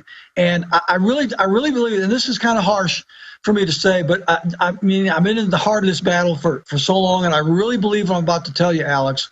I really believe that at the heart of the problem, our pastors and churches today are state worshipers. They are. I really believe that. They do not worship the King of the universe, the King of kings and Lord of lords. They pretend that they do. They sing songs, they have praise services, they have worship services, they talk about Jesus, they preach the gospel, etc. But every time when push comes to shove and you got to make a decision, government is going to be the one that you side with. That's right. Who you serve is who you obey. Exactly right. Exactly right. And who you give preference to, and who you give loyalty to, and who you give sovereignty to. And what's happened in our churches today is that they have fallen for this erroneous Romans 13 interpretation that Tim and I wrote about, and you sell the book on your show, and so many of your listeners and readers have purchased it. That Romans 13 misinterpretation has propagandized the church, indoctrinated the church to the point that they're no longer able to properly analyze government from a biblical point of view. It was Hitler's most quoted passage in his radio addresses. Do what I say, Romans 13. Do what I say, Romans 13. When we're going to talk about that, but first, the gun grabbing. You'll be with us into the next hour with Pastor Greg Dixon, who is not 501c3, and so they seized the biggest church in America. Stay with us. The people running things are not liberals. They're authoritarians calling themselves liberal. Here's stories up at Infowars.com right now. Canadian woman arrested for Instagram photo of graffiti. Unbelievable. It's just a photo of somebody shot of graffiti. Are you going to arrest Sylvester Stallone for his movies? Only individuals. They're getting us used to being disappeared. Confirmed. This is big breaking news. We already knew that they were keeping secret the drugs he was on, but now confirmed Holmes was on psychotropic drugs. Oh, really? Think so? Infowars.com, prisonplanet.com. They fought for that not to come out. Just like Adam Lanza. Get that out to everybody. University lockdown caused by zombie game, Nerf gun. Oh, yeah, orange, pink guns, police gun, bubble guns, police guns. Obama, I am constrained by the system our founders put in place, but he's not. He's running over it. That's just some of the news right now. up at Infowars.com. Parents who took kids back from CPS demonizes anti-government. By the way, speaking of his book, it's available up at the website InfoWarsStore.com, Romans 13, The True Meaning of Submission. And we're also carrying the film that I produced, Strategic Relocation, A Noble Lie, Exposing False Flag Terror, and After the Tribulation. And I want to ask Pastor Baldwin his view on that, because I just see the whole thing as a cop-out.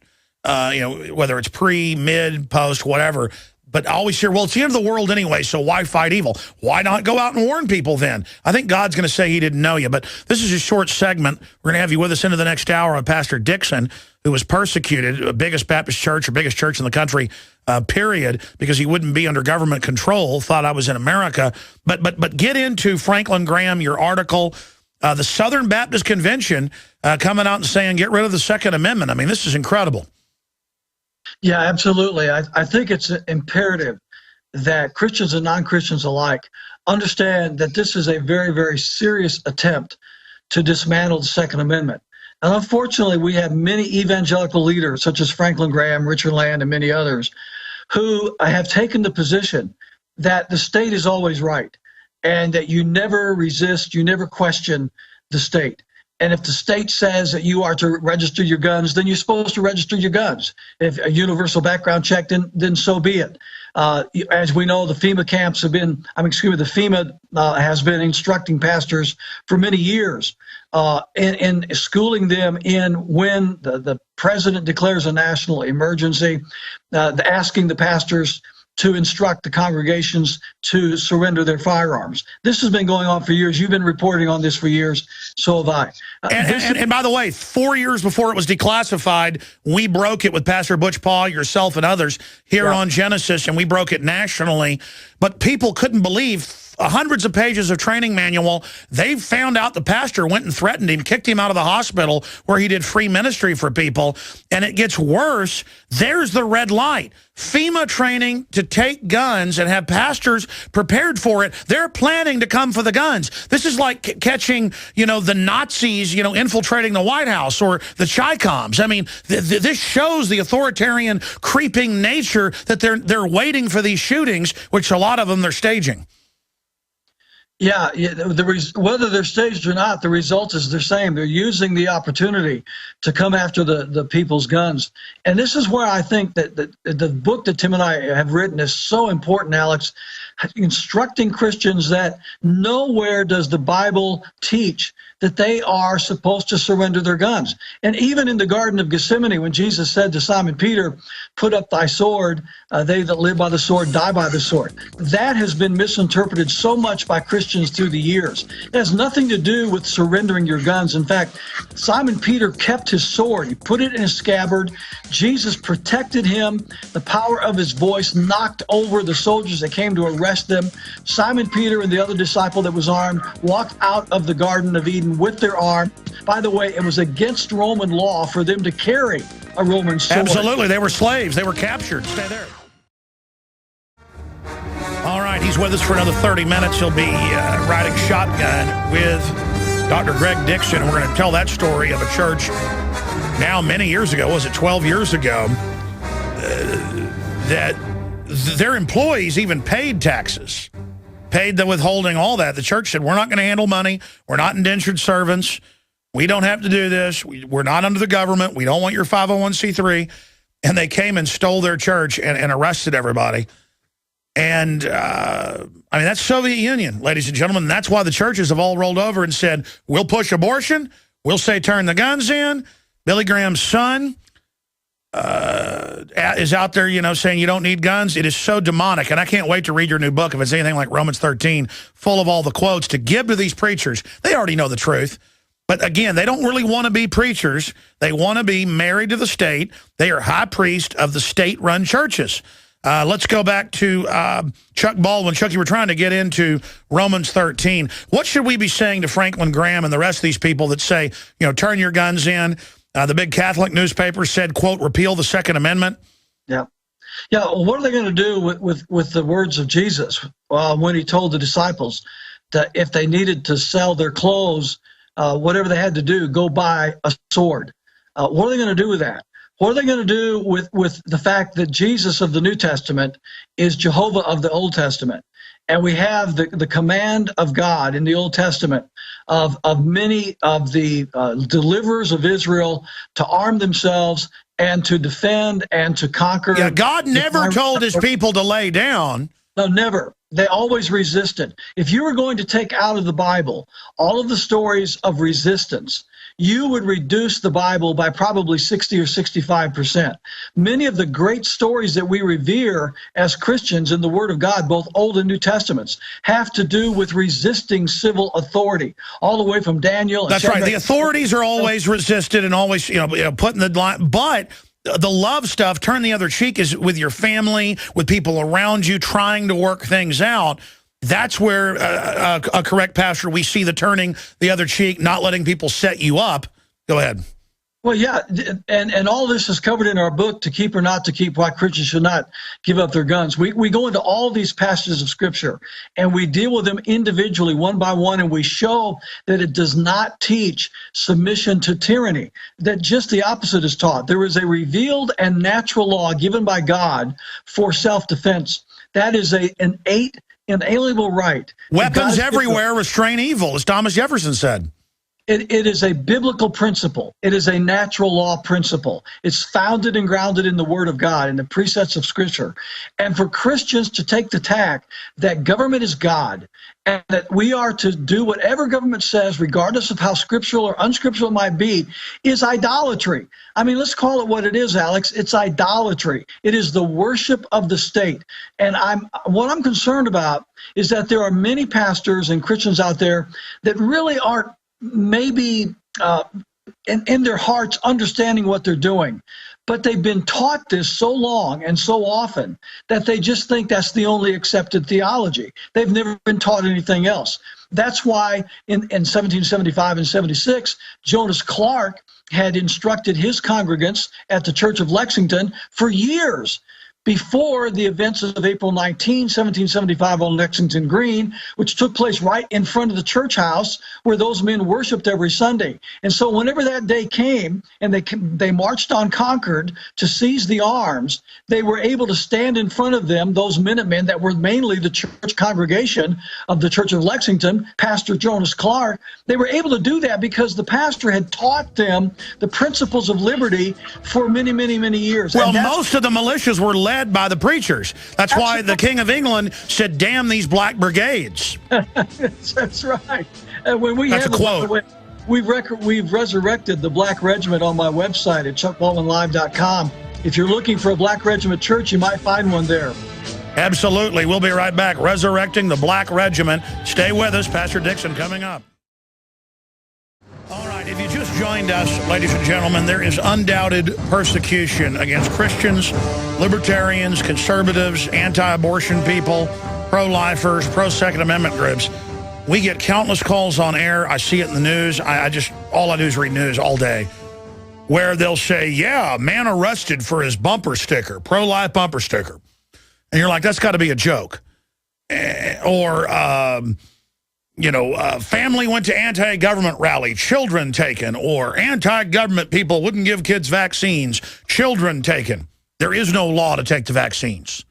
But the family courts aren't real courts. They're so devilish. They were set up as a race sterilization operation in 1910 in New York. See, I know the whole history of it. People were like, well, the judge said we didn't give them the shots, so they took the kids. And they just eyeball you, they think you're ignorant, and you don't know how to fight back. They go, sign this, you'll get your kids back.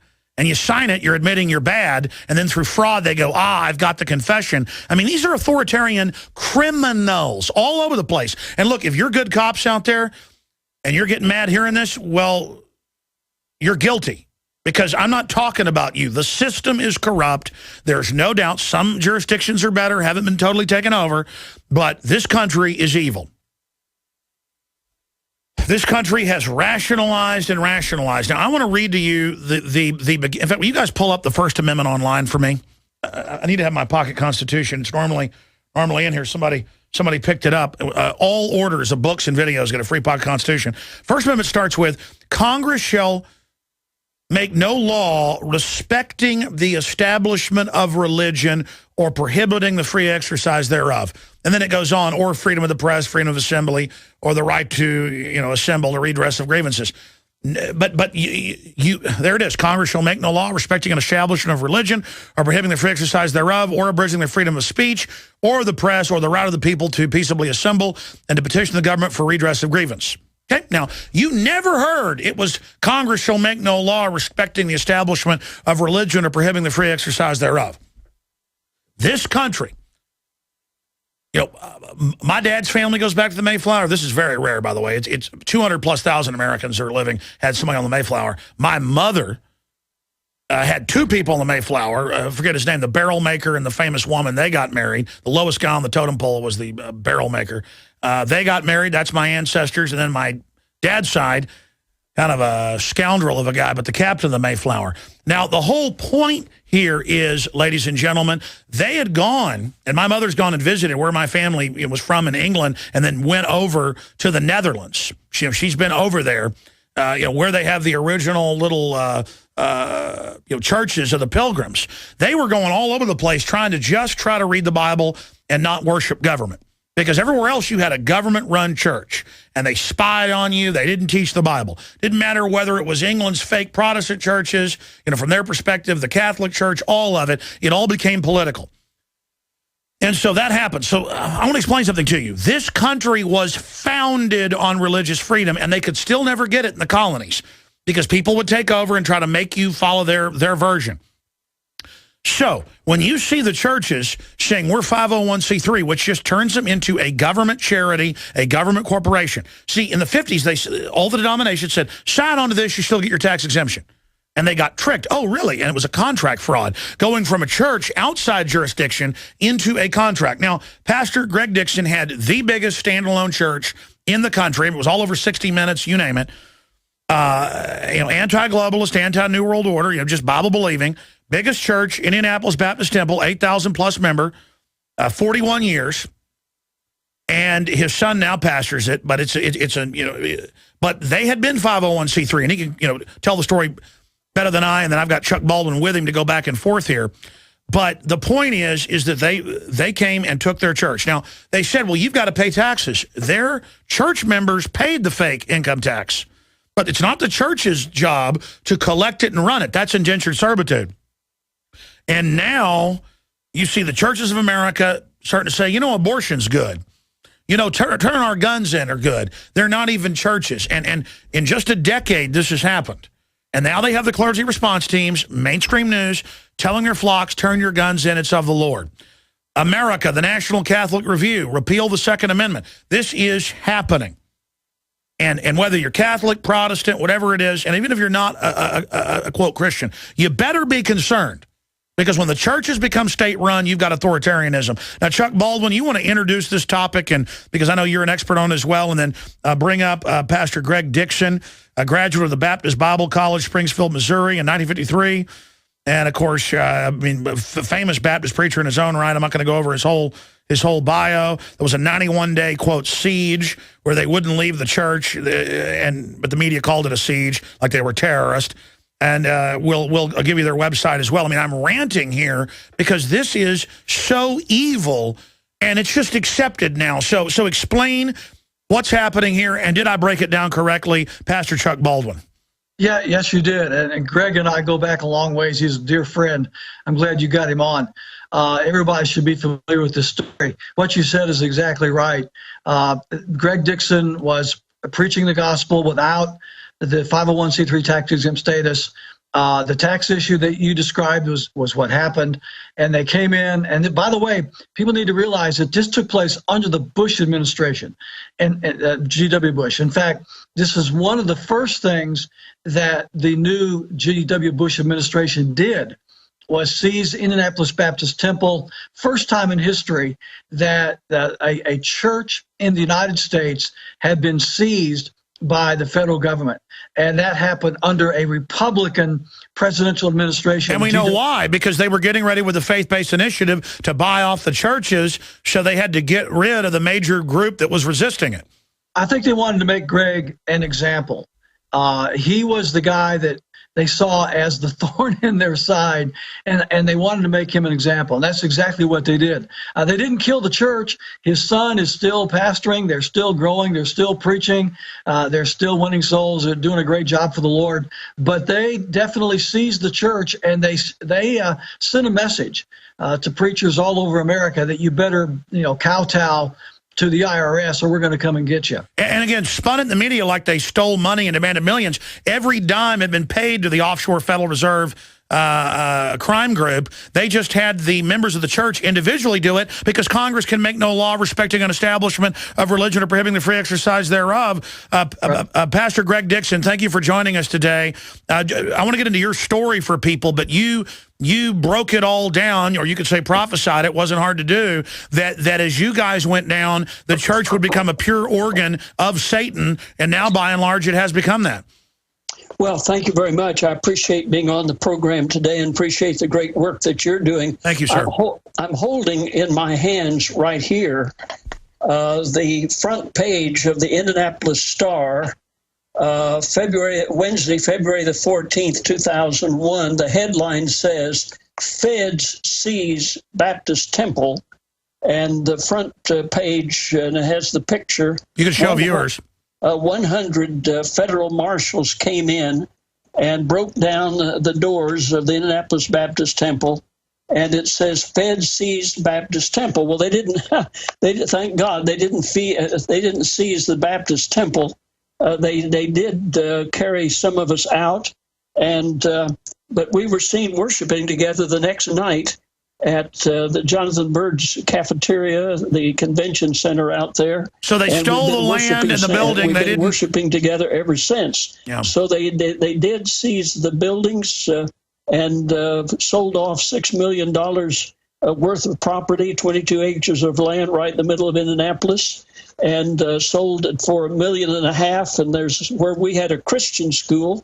They now have a charter school. We say they have a communist school now, where we were teaching the Bible. They're teaching atheism. Where we were teaching the free enterprise system, they're teaching communism. Where we were teaching creationism, they're teaching Darwinism. So anyway, they've got their charter school there now. But the church is still going right on. Praise God for that. But nevertheless, the church is still there. I think it's very important, and it's good to be united with my good friend Chuck Baldwin again. We've been good friends for a long, long time. We were comrades together in arms with the Moral Majority back in the 80s. It's always good to be with Chuck again. And he's a great soldier of the cross, I will assure you that. But I think it's important for people to understand that under communism in China, they had the Three Self movement.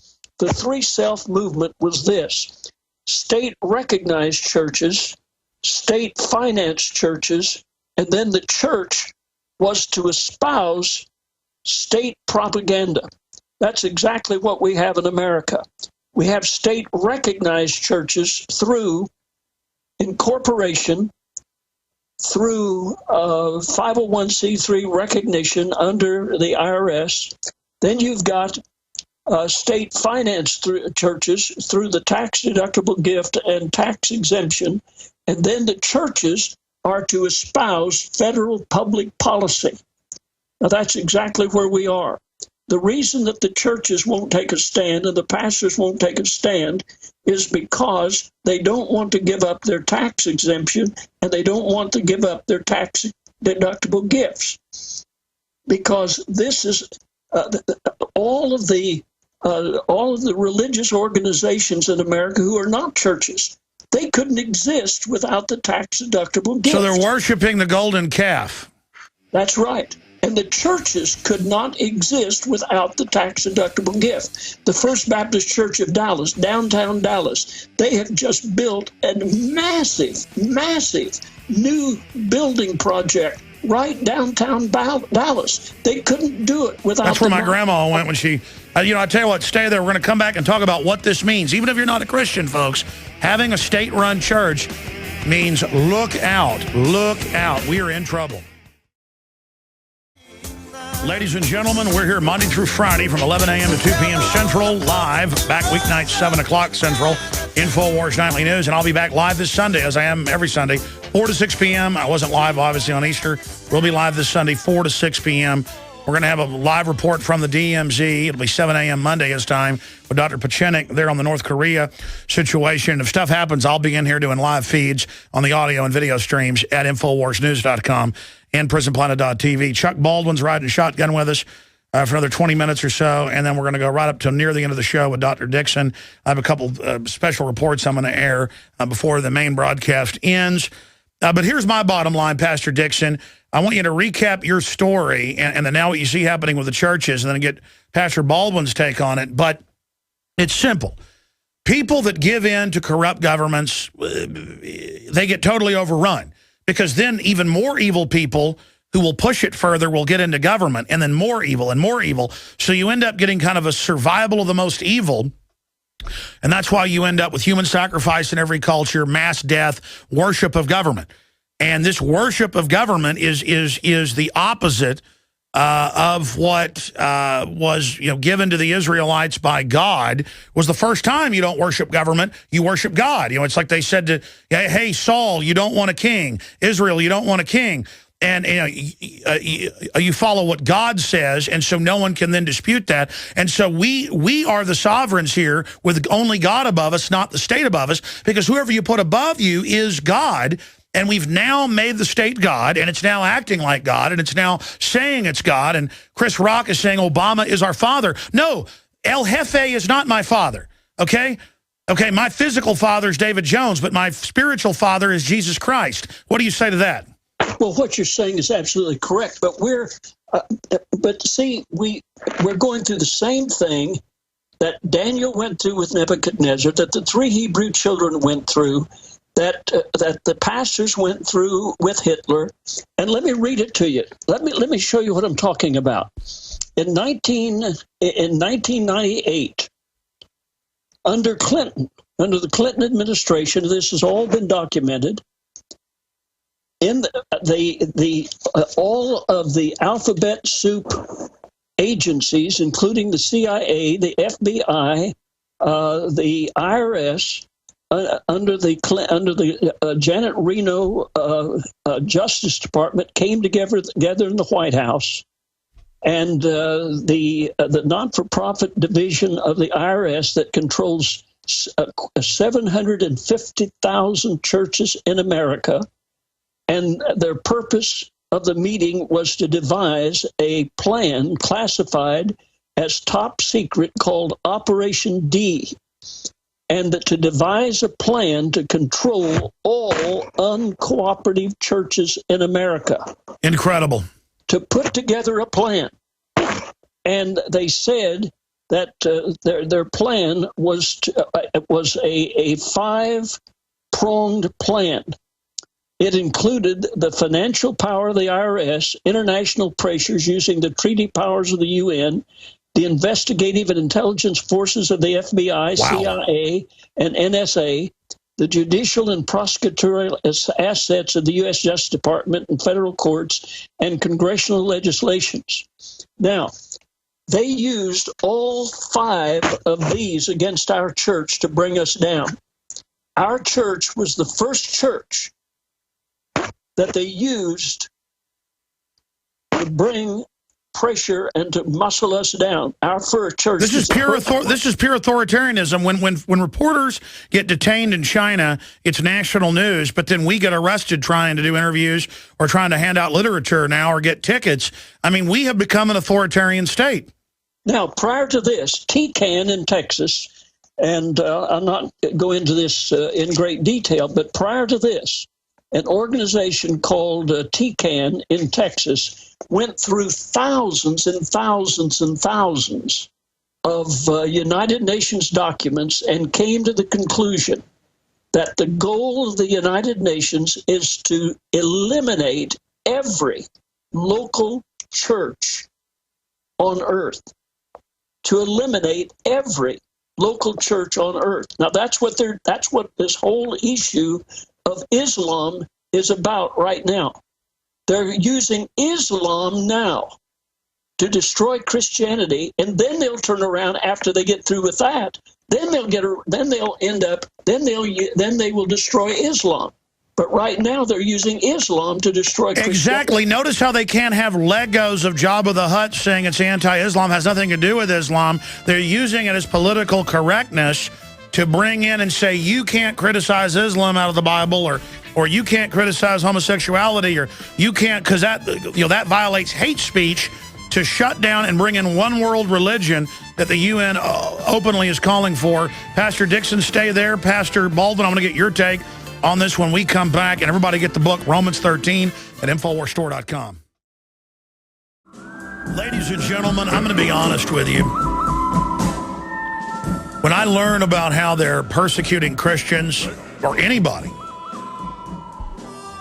I take it personal. I feel it. And it's not because I'm some goody two-shoes, bleeding heart person. I have empathy. God gave us that.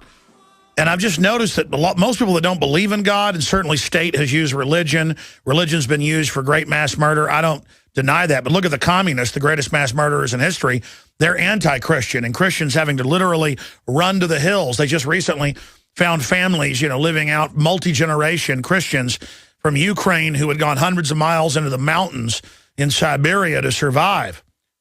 And this is the type of world we're talking about. And I think about my listeners, the family, the Haken family, where they claim they were at a Tea Party event. They raided their hotel room and found a small amount of marijuana. They're both engineers. He's an Air Force veteran. Probably isn't even true. I mean, because I grew up in Dallas where the cops would plant drugs on people and witnessed it. And I'm not saying all police are bad, but the state is bad. Those directing the state from on top are bad. And I got physically, it was beyond hatred, beyond anger.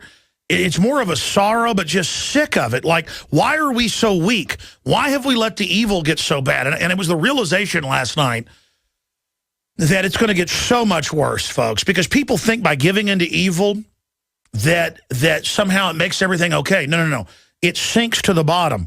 And I wanted to ask Pastor Baldwin, before we go back to Pastor Greg Dixon here, of ChuckBaldwinLive.com. You can go to the BiblicalLawCenter.com for Pastor Dixon's excellent site. And everybody needs to direct their pastors and preachers to this, because I'm not even judging people that are 501c3 and don't really know, or they don't really understand. You need to go convict them. You need to give the book Romans 13 to them. You need to send them to the Bible Law Center, because it was our churches that led the war against King George, and it's going to be the churches that lead in the forced inoculation, the gun confiscation. I can play newscast where they say, we are training for gun confiscation, forced inoculation, and to tell the families to go to the FEMA Center. It's of the Lord, Romans 13, do what you're told. I mean, I've played that clip probably 100 times. Just type in Clergy Response Team into YouTube, you'll get the newscast. 4 years after we broke it, okay? It's so creepy that they've been training the preachers to tell their flocks, just like in Red Dawn, they use the mayor and the preacher when the Soviets take over to go, I mean, this is classic, right out of an authoritarian novel. That's what I'm getting at. People've got to wake up. What do you call waking up or being in denial? Because the people are given a great delusion.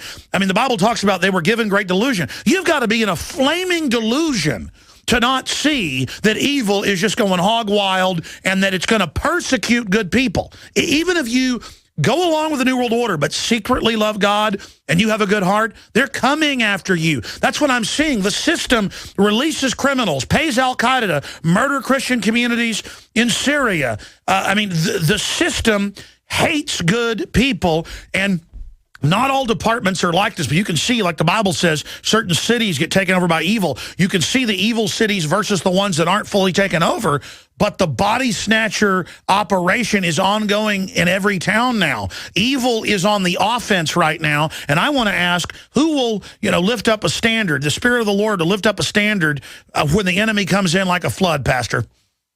Yeah, absolutely. And the only ones to do that are the pastors. They are the key.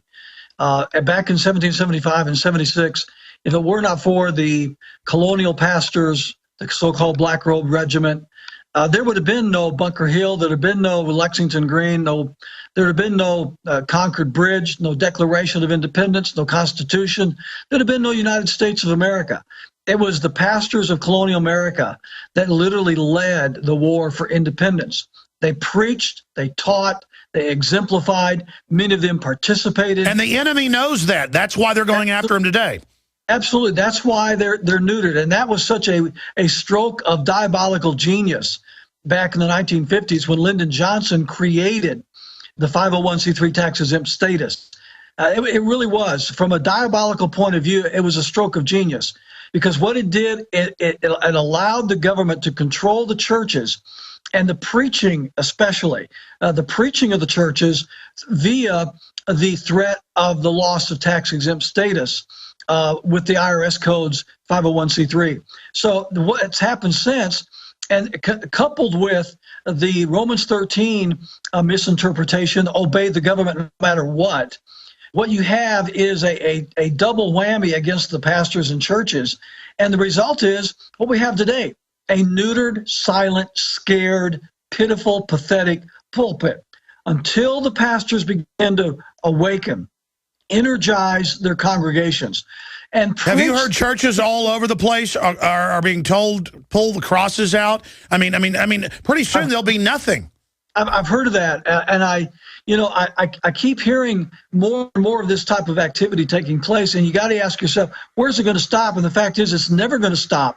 But these churches have been indoctrinated also in the universities and the Christian colleges and the seminaries. It's all about success, Alex. It's about money.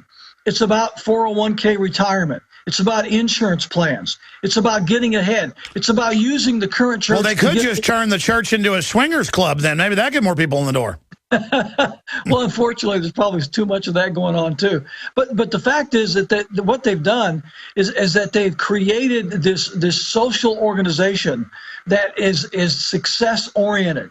It's all about climbing the ladder, just like a businessman who wants to further his business. Absolutely. I'm going to bring you back in a moment to talk about the Second Amendment issue with Pastor Dixon. But let's get Pastor Dixon's take on this. How do we reverse this? These points I've made. The persecution of good people is accelerating.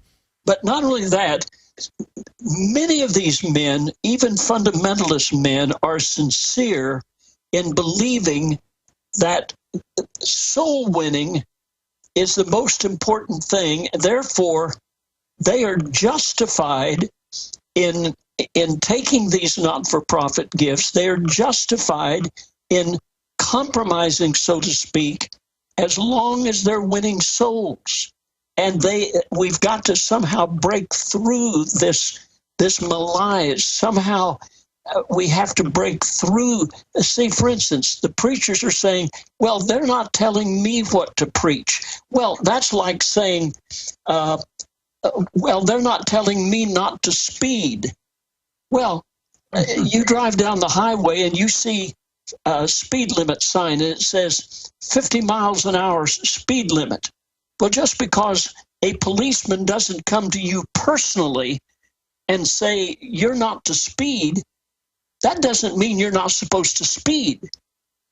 Well, just because the head of the IRS, the not-for-profit division of the IRS, doesn't come to you and say personally to you, or you don't get a letter from them saying you're not to espouse federal public policy, or that you're not supposed to endorse candidates or specific legislation, doesn't mean that you're not supposed to do those things. You can read the contract. You can read what the law says. Now, for instance... That's right. You've signed a covenant, so don't cop out and say you haven't. And look what's happened to the churches. And look at how selectively all the pro-abortion, all the anti-gun churches, they can say who to vote for. But if you get a constitutional church out there saying something, here comes the IRS. What's the IRS doing in a church? The answer is you're not a church now. You are a government corporation. That's exactly correct. Now, let me show you. The IRS keep every single preacher in America who speaks out on any public policy issue, and it gets in the newspapers, it gets on television or radio. The IRS is keeping a file on that preacher, the date that they gave that speech or the sermon, whether it was on the internet or wherever it was. Let me give you an example. That's church police. That's absolutely correct. They kept a secret file on me that went clear back to 1971. I'm just going to give you a few of the headlines that was out of the Indianapolis Star. 1971, Baptist High School to stress Bible. 1978, Reverend Dixon fights daycare license. 1978, church plans tech school. 1981, pornography target of downtown rally attended by 1,000. 1983, Reverend Dixon opposes lottery bill. 1983, churches to fight encroachment. 1985, state laws may collide with church. 1986, group to obey Jesus, not government. 1987, Dixon opposes Governor Orr on school. And they're putting this in the newspaper because it's as if it's a list of your crimes. Oh my gosh, a church went down and rallied against pornography. They're not allowed to do that. I mean, what country is this? What's the world coming to? A church against pornography? Now listen to this one. How many churches, how many preachers, Chuck, have you heard say, well, but when they tell me I can't preach against homosexuality, I'll do something. Listen to this one. Gays urge panel to include them in anti-bias bill. But guess what? Old Big Mouth was there. It was opposed by Reverend Greg Dixon, 1990. That was the headlines in the Indianapolis Star. Now, this was just a few of them. I'm not going to take time on the broadcast today to read all of them. This was in. We got this through discovery. This was in our file. We got it through discovery. They'd kept a secret file on me since 1971. You think they don't have a file on Chuck Baldwin? You don't think they have a file on Jeffers, First Baptist Church in Dallas? You don't think they have a file on every preacher in America that's speaking out on these public policy issues? Listen, fusion centers, that term comes directly out of East Germany. When I first heard this, 12 years ago, I didn't believe it. And I looked up the federal purchase orders. They hired Marcus Wolf for 3 years to set up Homeland Security, the former head of the Stasi. This is directly out of East Germany. They actually set up what we're now seeing launch in America. Absolutely. Absolutely. And you can say all you want to about, well, we're going to get some attorney to help us. We're going to get some attorney to fight for us. These attorneys will run, and they'll have their tail between their legs because in the first place, the minute you get into court, they're going to say, you signed the contract. You signed the contract. Isn't that the problem in America is that, I mean, I don't think of myself as a tough guy or something, but I have no fear of them coming after me, what may be in the newspaper. They may set me up. I just have peace other than wanting to resist them. I don't have peace there. What happened to the spirit in America? Because I'm a pretty wicked devil, and I absolutely in my heart want to resist these people in my soul. Where are the men today? Where are the people? I mean, they don't even hardly protest abortion anymore in this country. Where is it? I guess we're just going down. That's one of the reasons that, see, when we were, the Bible says rebellion is worse than witchcraft. When our church was a corporation, a 501c3 not-for-profit corporation, we obeyed all the laws. We withheld taxes. We did everything. We dotted every I. We crossed every T. We did everything. But when we unincorporated, when we got out of the system, when we were no longer a 501c3, we said no more. We didn't do any of those things. We stopped being a tax collector for the government. We stopped paying collecting federal income tax, and our position was that these people are not employees; they're ministers. Well, they spin it like it's demonic to resist a corrupt government, but I mean, resisting is one thing. I mean, obviously, rebelling against God is super evil, but they call churches rebellious that don't submit to the government. What do you say to that Romans 13 issue? Well, in the first place, if you've signed the contract, you better obey the contract. But that's what the Biblical Law Center does. we help churches to organize and reorganize so they can be free from 501c3. And they're doing that successfully by the thousands. So, well, I'm not saying they're doing it by the thousands. No, there are a lot of churches starting and a lot of ones that are, I mean, I got friends right out here that go to churches that have been around for decades that aren't 501c3. I know, but there's more to it than just, I mean, there's, you've got to, that's why the Biblical Law Center is trying to, it's more to it than just, I'm telling you, there's more to it. And that's well, listen, we'll get you on for a full hour sometime just to get into the law aspects. I know you've been through it yourself. You're the experts on it, but I wanted to get Chuck Baldwin's take here on the state of the Second Amendment and then get your take, Pastor Dixon. I mean, now the churches, well, let me ask Dixon briefly. What do you make of the first, the Southern Baptist and all the rest of them coming out and saying, basically, turn in your guns to the government? Well, in the first place, we're seeing now a specific line between fundamentalists and evangelicals, and we've been trying to tell them that all along. There's a difference between fundamentalists and evangelicals. And so these wimpy evangelicals now are wimping out. And so so we're seeing it now.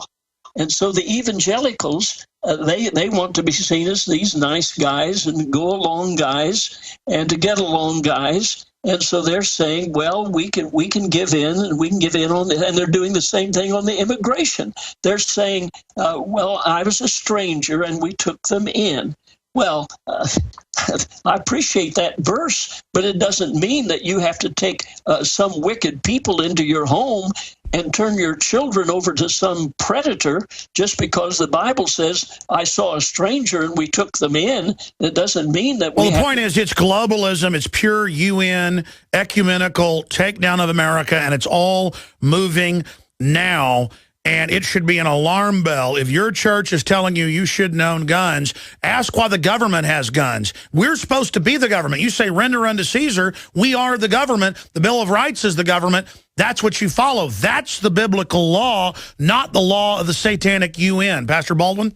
Yeah, it's thanks, Alex. This is an issue that I'm just really passionate about right now because I think this is the defining issue for the future liberty and freedom of our country. The semi-automatic rifle is the most efficient, the most effective self-defense tool in modern time. It is equivalent to the Roman sword of the first century. Jesus commanded the disciples to buy the Roman sword and to possess the Roman sword. I would remind people that back in the Old Testament in Genesis 14, back before the law of Moses or anything of that nature, when Lot was taken by 5 heathen kings, he armed his servants, Abram, they went after them, they took them to the battlefield, they fought. He slaughtered the kings. He rescued Lot by the power of the sword. The ability to defend oneself is a fundamental natural law principle that is given by God, whether we're Christian or non-Christian, no matter what our denomination or lack thereof. The right to self-defense is sacrosanct. It is sacrosanct, absolutely, and it is given by God. And for preachers to acquiesce on this issue is absolutely, in my opinion, blasphemous against the laws of God. And unfortunately, Greg, I think you'd admit with me that there are many of our brethren in the fundamentalist ranks that have capitulated on this issue, just as evangelicals have. Well, I haven't heard any of our unregistered church preachers. Oh yeah, no, maybe not those guys. No, not those unregistered guys. I'm sure they haven't. But there's a lot of guys that would call themselves fundamentalists that teach this asinine interpretation of Romans 13, that no matter what the government declares, that you are to submit. And I've known some of these guys. I know some of these guys personally. Well, I would say that I'd call them. I'm putting them over in the evangelical camp. Well, listen, just to be clear here, across the board, guys, undoubtedly, what do you call this massive explosion of evil moving on all fronts, swarming us? What do you call that in history and biblically, what we're going into? A quickening, an acceleration? Well, Jesus said that in the last days, many will fall away, and we're living in that day that many are falling away. This is the great falling away. That day will not come until there come a falling away first, and that's exactly what we're seeing. Well, I think we're also seeing the age-old principle of self-promotion. The idea that I am going to get ahead, I'm going to be prospered, I'm not going to endanger myself, I'm not going to risk anything. I think that's innate in many people, that they don't want to risk, they don't want to endanger themselves. Don't they know fortune favors the bold? And I mean, our fortune is liberty. Yeah, no, they don't. They for so long they have been taught and indoctrinated in this principle of submission to government. This has been going on for nearly 100 years. I mean, you got to go back to the war between the states probably before you found preachers that were really talking about this. Since then, the preachers haven't been talking about this. Just the opposite, Alex. They've been talking about submit to the government. The government is good. The government is of God. Don't resist. Do what this has been indoctrinated in them for 150 years probably. Well, look, I'm not on some high horse because I'm not a preacher and I'm not perfect, but I have a relationship, with God, and I love, innocent people, want to protect them. I don't know how you couldn't have burning in your bones to resist what's happening, and I don't know how these preachers can actually be saved Christians and sit there and promote all this evil. Pastor Dixon, what do you say to that? Well, all I can say is that I'm not going to say that they're not saved, but I'm going to say they're sure deceived. And the Bible says deceived and being deceived. And I'll guarantee you they need to get back and take a new look at what the Scriptures teach. But I think it's just a total misunderstanding of the whole purpose of the Christian life. And the Bible says, resist the devil and he'll flee from you. And Paul the Apostle said, ye have not yet resisted unto blood. And we're to resist even unto blood. That's what Paul the Apostle said. And we're to resist with everything that is within us. And we've just become so soft. Everything is so soft. Sure, the Bible doesn't say lick the devil's boots and he'll flee from you. That's right. That's right. And everything is so soft today. We have such soft lives. Soft men. Men are soft. That's right. And we've become so feminized as men. And we're enjoying. We're at ease in Zion. That's what the Bible says. It says we're at ease in Zion. And the Scripture says that Ephraim turned back in the days of battle, and that's where we are. I'm not at ease. I'm not at ease. I mean, I don't know how anybody can be at ease when pure evil's rising all around us. But Alex, let's remember, too, that let's focus again on the importance of standing for the Second Amendment. I just can't stress this enough. Oh, yeah, if they get that, they get everything. We must draw our line in the sand on this issue. I mean, I have publicly said, and I've publicly written, you've read my stuff, and you see what I am willing to be a lawbreaker when they tell me that my semi-automatic rifle is against the law. I am willing to be a lawbreaker. I will not submit to that law. I will not register my rifles. I will not surrender my rifles. That's why they hate Heston so much. He said, for my cold, dead hand. It's that not submitting, because they always want a little more, a little more. We said, no more. You will not pass. That's why, again, I have to say, that's why Tim and I wrote the book, To Keep or Not to Keep, Why Christians Should Not Give Up Their Guns. If we do not take a stand as a church on the issue of the right to keep and bear arms and preach it from a biblical natural law perspective, and make people understand that they are morally justified, they are spiritually justified in violating any law that requires them to surrender their guns.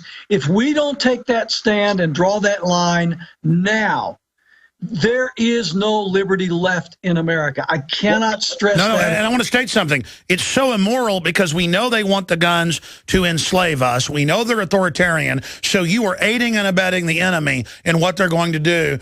And that's why anyone that promotes it knowingly, like these police chiefs and stuff that know, they are active collaborators with the enemy. They are globalist operatives, and we know who runs the New World Order. They are agents of Satan. And that's not a verbal flourish. These people are agents consciously of the devil. Go ahead. Well, yeah. I appreciate what you're saying, but what you have to understand is, and this may sound Pollyanna, but the First Amendment was written before the Second Amendment. And no, I know they have the right. I'm saying they want our guns to devour us. I appreciate what you're saying, but I want you to hear me for just a moment. We gave up the First Amendment. Now, we didn't, the church, the Bible says judgment must begin at the house of God. That's right. And the preachers gave up the First Amendment. And if we weren't willing to fight for the First Amendment, why do you think they're going to be willing to fight for the Second Amendment? That's right. I'm going to fight for the Second Amendment, and I know that a lot of others that are as well. Tell you what, 5 minutes of overdrive, gentlemen. Back in 60 seconds. I want you both to get a final word. Infowars.com. Back Sunday, 4 to 6 p.m. Central. 4 to 6 p.m. Central. Infowars.com. Look, I got in Piers Morgan's face. Made a lot of little people uncomfortable out there because they want to be in a trance, but it's now been seen as a seminal moment in television by many people. And it's because I simply got in his face and said, I know you're coming to take my guns to enslave me. Now it turns out the article's up at Infowars.com. We've got him coming on Sunday. The Veritas Project, they went to his house, and he's got armed security guards. Okay, so there you go. That is the individual at CNN, Piers Morgan. They want our guns consciously to enslave us. And you got the state rep out in Colorado who says, well, we got to ban 15-round mags because after you've used the mag, you throw it away. I mean, you know, there's also a lot of useful idiots in this. So, yeah, we shouldn't judge them all. I judge their actions. I don't judge them. I don't enjoy hating the New World Order. I hate what they're doing. I want to give Pastor Dixon 2 minutes to finish up, and then the last word to Pastor Chuck Baldwin, chuckbaldwinlive.com, biblicallawcenter.com for Greg Dixon. Greg, 2 minutes. Well, I appreciate what Chuck said, and I'm not talking about him. I just want to reiterate what we were saying, that the preachers, I'm talking about the preachers, if they're not willing to take a stand on the First Amendment and fight for God and the right to preach the gospel of the Lord Jesus Christ unfettered, free from government, why in the world do we think that they would be willing to fight for the Second Amendment? That's the point that I'm trying to make. And once again, I rejoice that there are still programs like this one, and we need to support Alex Jones, and we need to stand and give thanks to the Lord that we still have freedom of the press in this country, that we still have programs of this kind, conservative broadcast, conservative television. I trust that you go to our website, thebiblicallawcenter.com. I'd like for you to get my book, The Trail of Blood Revisited, How to Be Free, Getting Free from 501c3. Yeah, we need to carry that book because I've read excerpts. I didn't have time to read the whole thing. I want to get you back on in the next month for a full hour on breaking the bonds of enslavement over the churches. We'll talk to you very soon. Thanks for all the time, Pastor Dixon. Thank you very much. Thanks for having me. You bet. Had the biggest church in the country and then found out about all this, did the right thing, and is now trying to bring the church out of bondage. And again, even if you don't believe in God, folks, when the government takes over the church, you're in trouble. Final comments, Chuck Baldwin, Pastor Baldwin. Yeah, Alex, thanks a lot. And Greg's a great man, and I appreciate you having him on. Yeah, I just think it's absolutely critical that we, regardless of whether we call ourselves Christians or not, whether we go to church or not, that we understand the moral biblical principles that undergirding the Second Amendment, that the battle is being waged right now over the right to keep and bear arms. This is where the battle is raging. We must not capitulate, compromise, or surrender this issue. If we do, there is no more freedom of any kind left in the United States. And a lot of times I'm finding that many unsaved, unchurched people are more willing to stand for the Second Amendment than many of my Christian brethren. And I find that really disconcerting. It's because they've got instincts, they've got gut, and they're good people who probably deep down love God. Absolutely right. God-fearing people. I hear in our fellowship in the Flathead Valley of Montana, Liberty Fellowship that I started a couple of years ago.